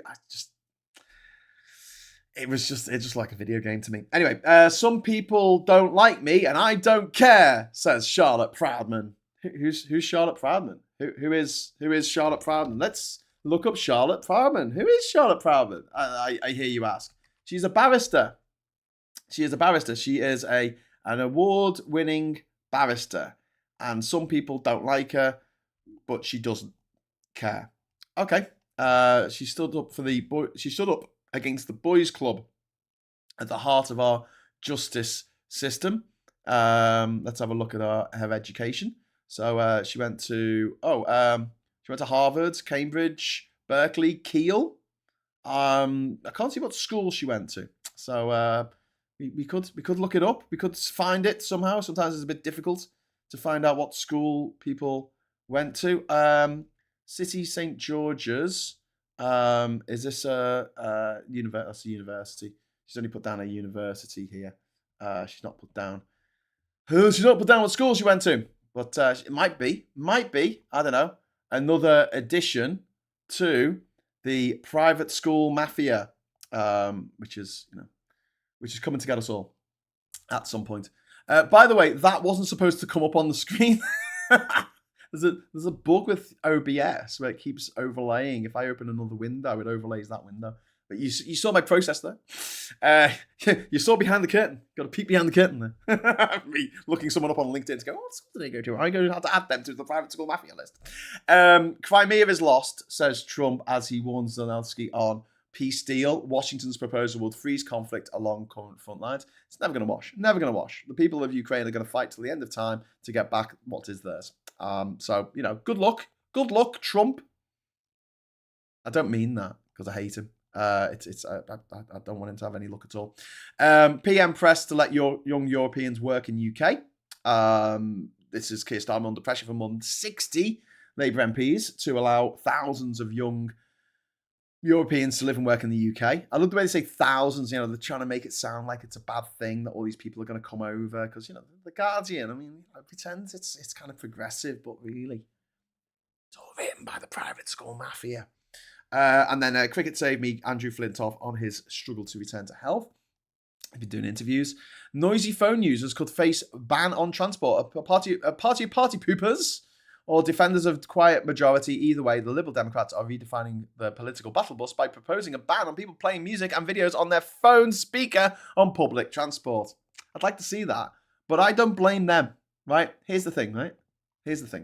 I don't particularly blame the people who are got things on loudspeaker. I know it's annoying. It's really annoying on public transport. And if someone is talking on their phone on the train and they're on loudspeaker and you can hear the other person on the other side of the line, join in the conversation. Oh my God, it's so funny. You just go, all right, mate. And they're like, oh, hello, who's that? You're like, it's me. I'm Graham. I'm on the train with Davin here. Because he said it.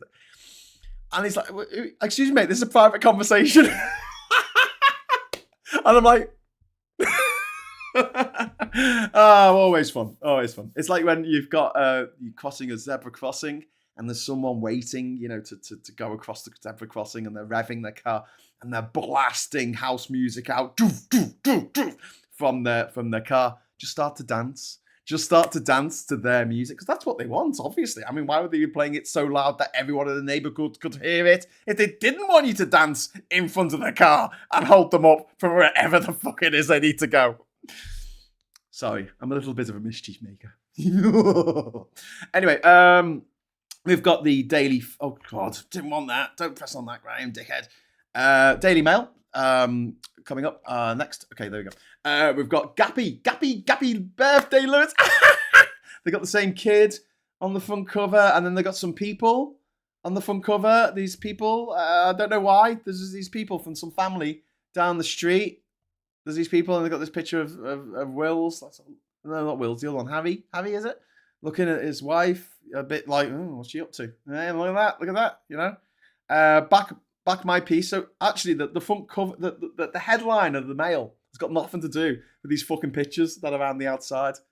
They got nothing. They're just a family that they're obsessed with from down the street that they take pictures of every day and put on the front cover of a newspaper. Back my piece or lose all of Ukraine. What Trump warns. U.S. president issues ultimatum to Zelensky as Vance orders Kyiv to forfeit land to Putin. They can get fucked. It's not going to happen. It's not going to happen. It's absolutely not going to happen. I can't stress this enough, right? America lost Vietnam. America lost Afghanistan. America didn't really win the Korean War because the country's still split in two. And North Korea is still doing its own thing, right? Why? Because when you have foreign invaders coming to your place, you will fight till the end of time to get your place back. And even if it takes 100 generations, you will get it back. Because if you want to base a whole MAGA movement on people feeling aggrieved that some nebulous thing has been taken away from them, How about a movement based on something actual, physical, and concrete that has been taken away from people? Their childhood homes, the schools, the hospitals, the libraries, their movie theatres, their bridges, their roads, the places where they played as children, taken from them by a foreign invader. You think people are going to stand for that? No. And it might take years, it might take decades, it might take centuries, but it'll never end, because that feeling of something unjustly being taken from somebody will go on. Russian people don't feel that.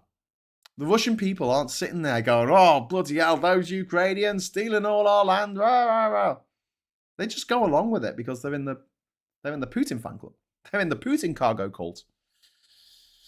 It's never going to work. It's like trying to get rid of trans people. There are always going to be trans people. End of.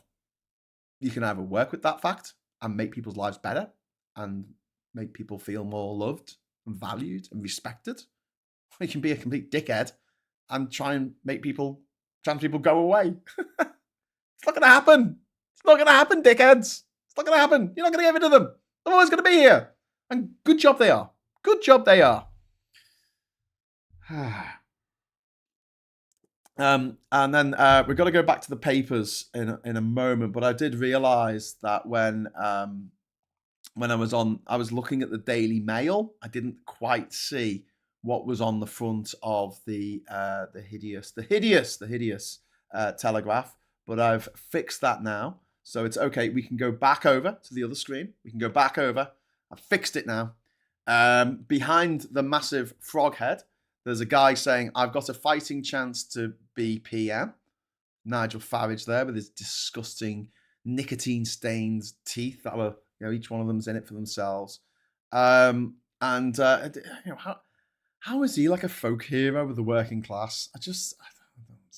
But he's there with his dog because he's doing the whole British Bulldog thing. British bullshit. The Daily Telegraph here, Trump, Zelensky to blame for no peace. Sort of uncritically reporting what Trump said. South will pay more for electricity under Miliband plan. But overall will pay less. And then children face curfew on social media under Labour plans, which I don't think is going to work. Okay, I don't think we've talked about this before, obviously, but I think that the way to do this, the way to fix the issues that we have with children and their phones, is to make phones for children. It's the only way that I can see, and your mileage may vary. You might disagree with me on this, but it's the only way that I can see that we can actually make a difference here. We demand that these big companies, they make phones for children and they make apps that can run on those phones. These phones cannot be jailbroken. They're not an adult phone with some of the features taken away. They are a child's phone. It will be like trying to play a PlayStation 1 game on your N64. You just won't be able to do it. End of.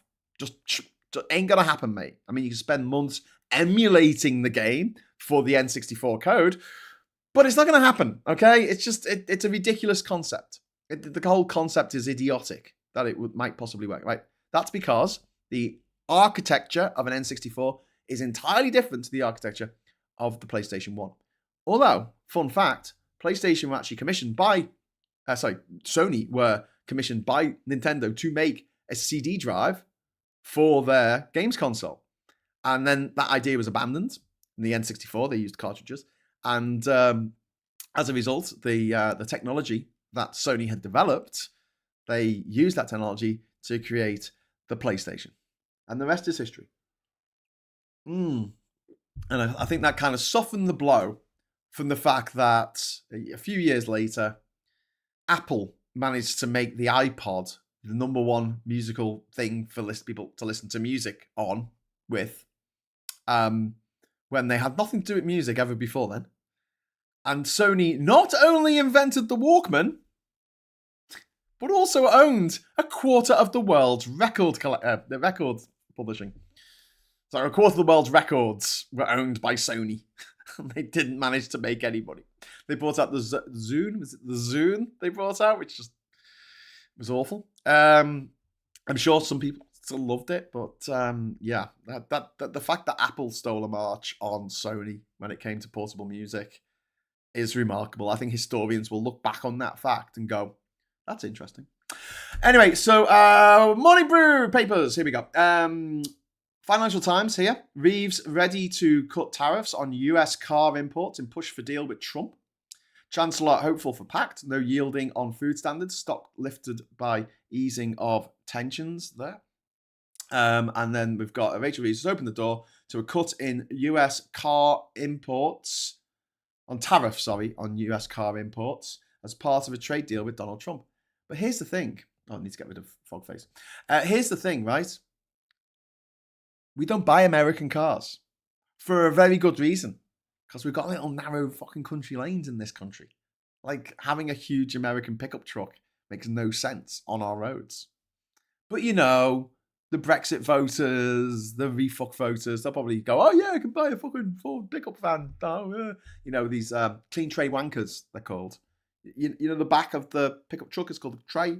A clean tray wanker is someone who doesn't use their pickup truck as a pickup truck. They use it to drive around town in a big monster truck, thinking that they are the be all and end all, which I don't think they are. Moving back onto Morning Brew papers.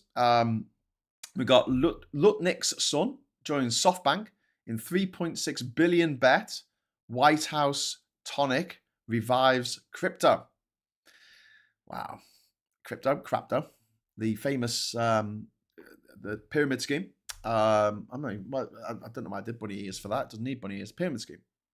Con that people keep falling for again and again and again. Don't know why they keep falling for it. It's obvious that it's a con, but they're promised riches by people who get to make videos on YouTube promising them riches. Those people who promise riches on YouTube, they don't make their riches through cryptocurrency, because hardly anyone does. Do you know where they make their money? Through people watching their videos. It's funny that. £2 million Oasis scam pain supernova fans conned in great rock and roll swindle. That is absolutely disgraceful. Criminals cash in on reunion tour fever. They could end it tomorrow. I'm gonna. I don't know if I should be bothering Johnny Reynolds at the moment, but I'm gonna text him something about this and just say, mate, make it so that they can't resell tickets. Make it illegal to resell the tickets, unless it's the official ticket line. You know, the official ticket sellers can restock and resell tickets, and make it so that they're not allowed to do something mad where they go, oh, well, okay, if you don't want to go, you can give us the tickets back, but you only get £5 in return. No, full refund, as long as it's before the gig takes place. My first car was going to have a Union Jack on it. Austin Powers' Jaguar E-Type. Don't worry about that, Austin. You just have a jolly good time. Martin, if you're the developer, you can stick the source code through whatever platform compiler and get whatever version you want after some optimization and bug fixing. Yeah, but you can't. My point was, you couldn't get a disc, like a CD disc, and then put it into your N64 that didn't take discs. Do you know what I mean? Benjamin says logistics is so crazy. Think about moving guns, ammo, troops, and armored divisions. Indeed. Sonic Shadow says, I hope JD can find a sofa to sleep on with once Donnie kicks him out the White House. I do think, I am hoping that the MAGA cult will die with Donald Trump. I can see that happening. I hope that that's what happens. I hope that he's not given martyrdom status, like, oh, you know, what could have been. Because even I spoke to Americans during the Biden presidency who were convinced that Trump was the best president that they'd ever had. And they were saying, I think he's going to be remembered as one of the greatest, if not the greatest president of all time. I'm like, what did he do? There was just silence hung in the room. What did he do? He made America great again.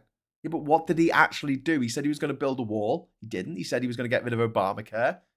He didn't. What else did he say he was going to do? He's going to make America great again. Is it great? No? Okay, well, he didn't. Yeah, like the VHS tapes, some were different. Yeah, if you got a VHS, well, you had you had PAL in the UK, PAL tapes, VHS tapes, and in America you had NTSC, and eventually we got dual-headed VHS tapes. But in France, they had SECAM, sequential color and motion or something. I can't remember what it stood for. I think it was in French anyway. So if you tried to play a PAL videotape in the UK from France, it would be black and white because the colors wouldn't work. So yeah, different formats. But yeah, that's what I mean with the phone. You make it so that it just literally cannot play the adult stuff. You need the Nintendo certificate of authentication to make sure, equivalent of, in order to play that. I mean, they do it with Apple products. Apple products, I know you can, crack Apple, obviously, but the vast majority of people don't know how to do that. It is a bit of a process. Most people get apps and programs from the App Store that have been approved by Apple. And it's a big difference between Apple and other computers, is that other computers are whores and they will allow anything and anyone to enter them.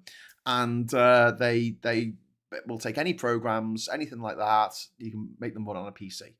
But on a Mac, it says, no, I'm sorry, this doesn't have the Nintendo certificate of authentication, or whatever it is, for that Apple have. And it doesn't allow it to work. And that's the same thing that you can have with a child's phone. And you can have these big companies that make these apps, like Facebook and Twitter and all that shit. And they have to make a junior version, and only that will work on kids' phones. You've got to do, you can't police people's lives by going, they've got to have X amount of time on social media. It doesn't work like that. Parents have got enough stuff going on. We've created a society where, in order to afford to have children, both parents need to be working most of the time, unless you come into money or you're born into money. Both parents need to be working. Looking after kids is a full-time job at the best of times. Then you've got the cost of childcare. You've got after-schools clubs. You've got to keep on top of their homework and the revision and whatever they're doing and changes that are going on in their lives. You've got to buy clothes for them. You've got to keep them fed. You've got to do there's a lot of things going on. A lot of moving parts, And you're supposed to, you have a thing on your phone, the Google Parent thing, Parent Play, I think it's called, whatever it's called. And you get to set how long they're allowed to spend on YouTube. Oh, great. So our youngest, she'll be on YouTube for half an hour. She's got half an hour on YouTube. She's on YouTube Kids, watching all these videos, these influencers.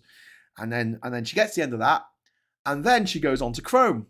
And she types into Chrome, youtube.com. And then she spends another half an hour on Chrome, looking at the YouTube videos.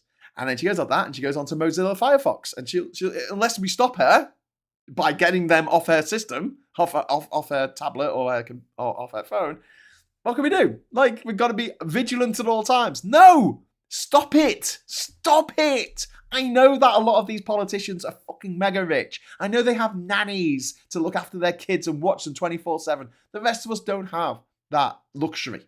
We would like a little bit of time to ourselves. We would like a little bit of time where we can take our eyes off our children for just a moment and, I don't know, enjoy our lives in some way. Maybe watch a bit of telly, without having to worry about what our kids are looking at on the internet. The way to do that is not by putting the onus on us as parents to say, you need to do this better. You're a bad parent. What do you do when your kid comes home and literally everyone else in their class has got a phone and they don't?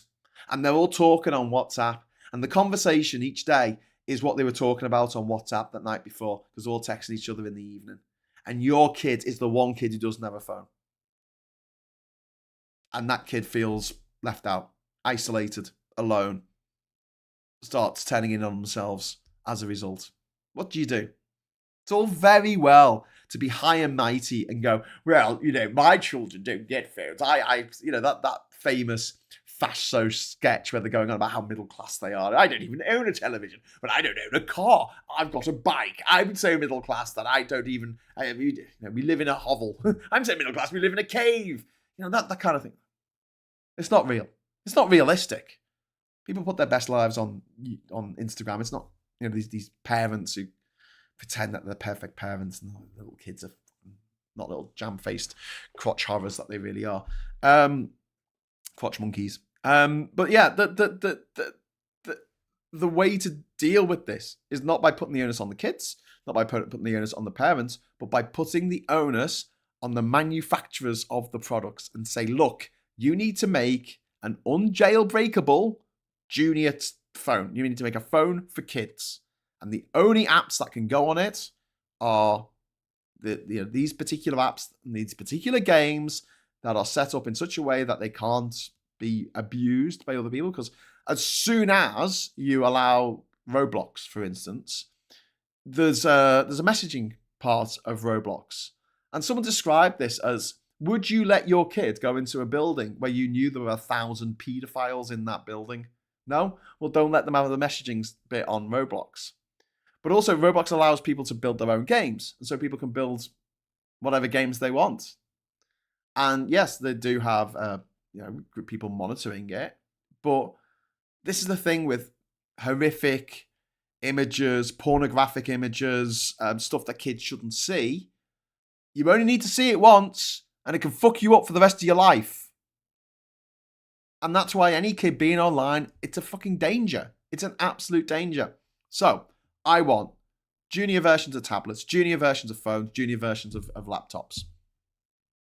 And they use the Apple model that you have to download the app, and only the parent can download the app, and the app's been approved, and there is no way for adults who mean children harm to abuse that platform. It just doesn't exist.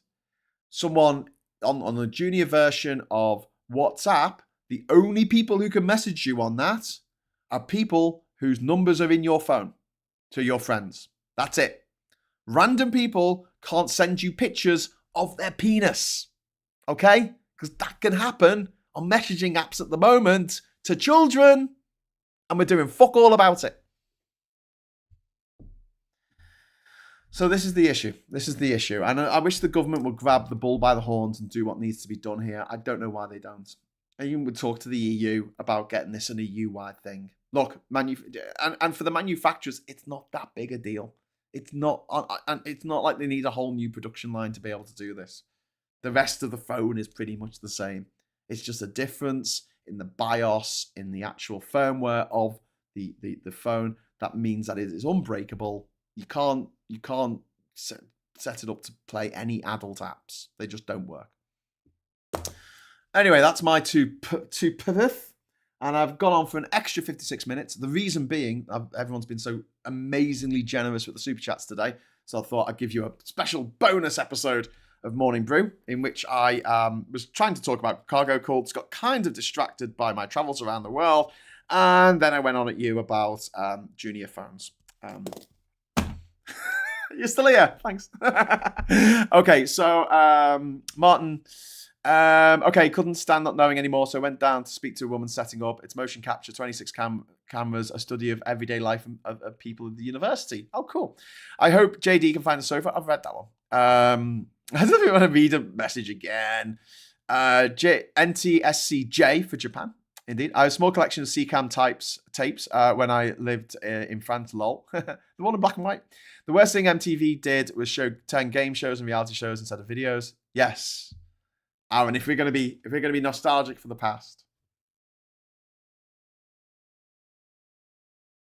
when MTV played music videos,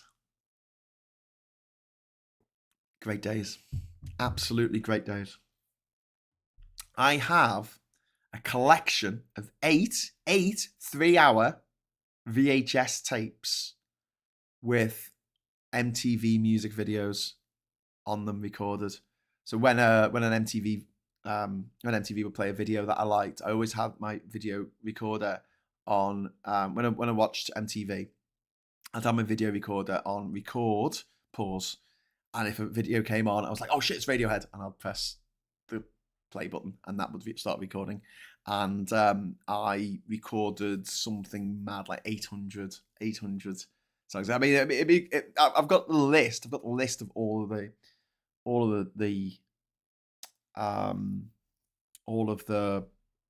music videos that were on the tapes, and I think I recreated one of them on YouTube. Just put all the songs, so like 80 songs or whatever that were on this particular tape. I put them all on a massive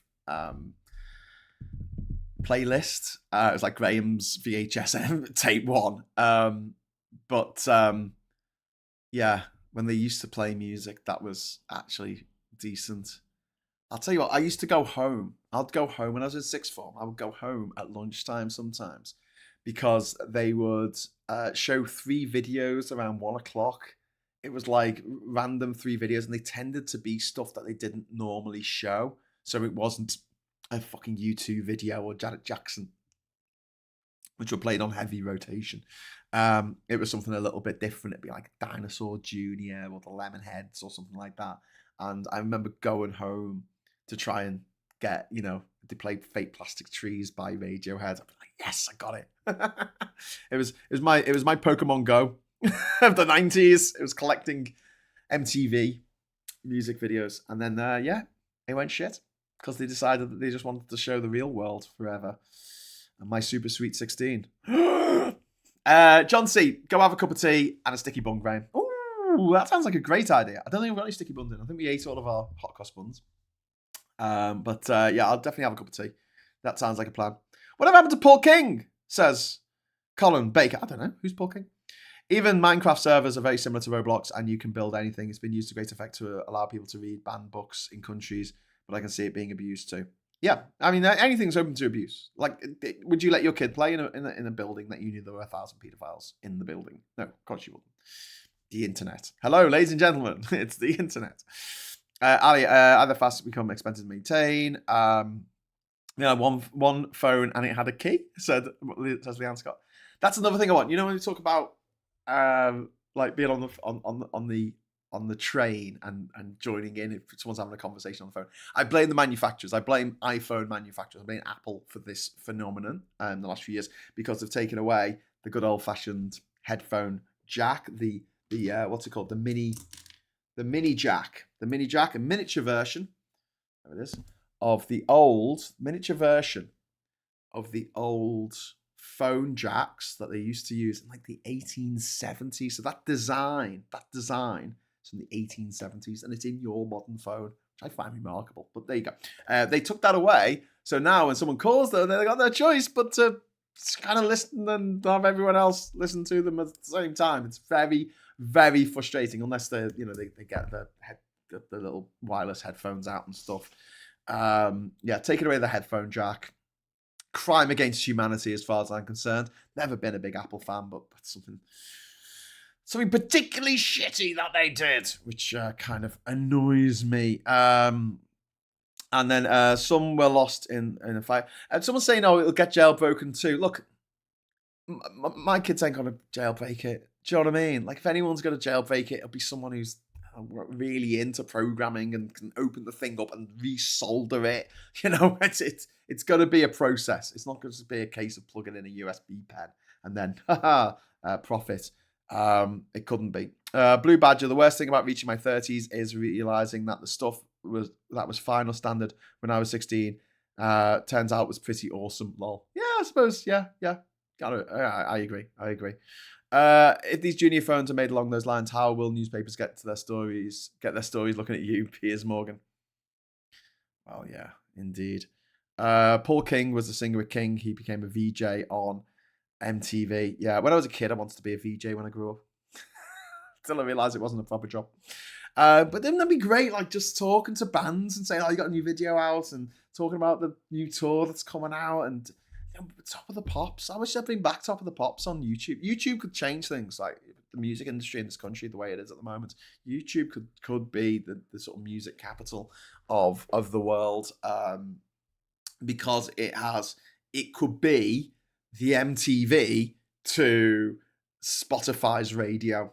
So, curated shows that show the latest singles, latest artists, something from The Vault, if you remember the chart show. Yeah, that was good. We're going to go back to that. They let Rob Drudek take over programming, so it was his show 90% of the time. Ooh, so we have a name.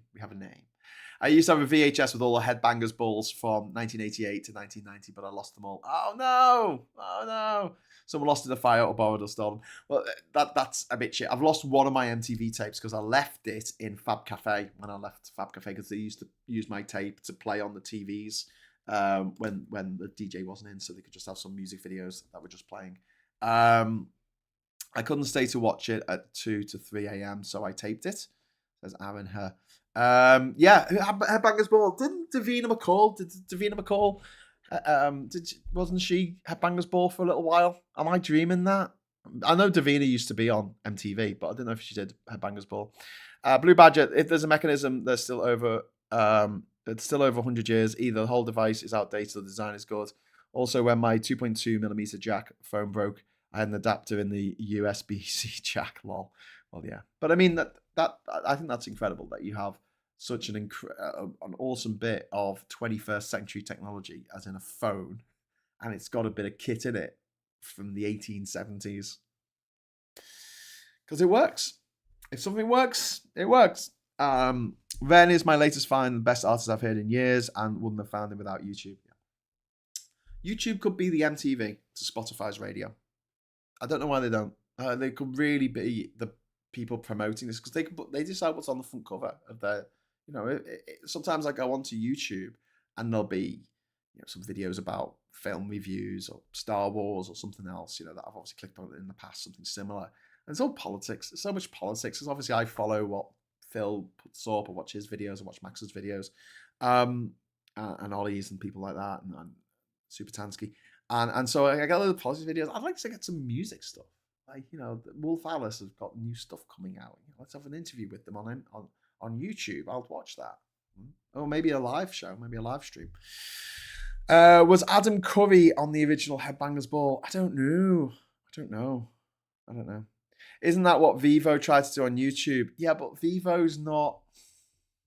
I don't really understand Vivo. I don't get it because it's not a channel, is it? It's not like a channel. Is it a channel? I don't know. I just see videos of a band, but it'll be on their channel. So it'll be like Churches. It'll be on their channel, but it'll have Vivo in the corner. So I'm like, I don't know. Maybe I should look into it a bit more. So yeah, there you go. All I want to say is that Trump's lot of a cargo cult. But, well, let me make this very clear. You are awesome. You are absolutely awesome. You're very awesome. Go out and have an awesome fucking day. Whatever you do, go out, be awesome. Be your authentic self. Don't be a twat about it. But, as long as you're being nice, being kind, being generous, that love will pass on. And we need more love in the world at the moment because everyone seems to be at each other's throats most of the time, which isn't great, is it?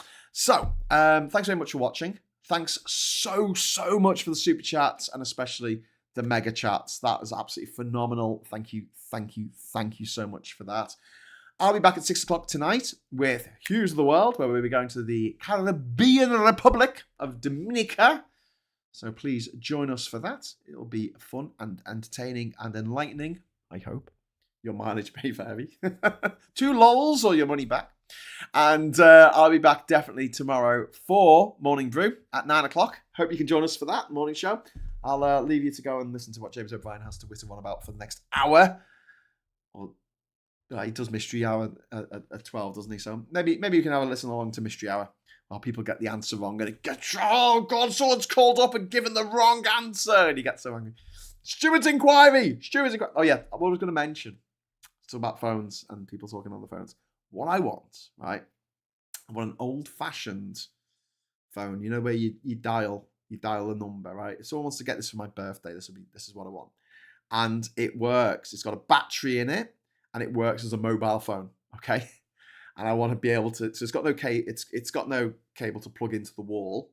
It's its own unit, but obviously it's got a cable going from the receiver to the actual phone itself, and you turn it like this.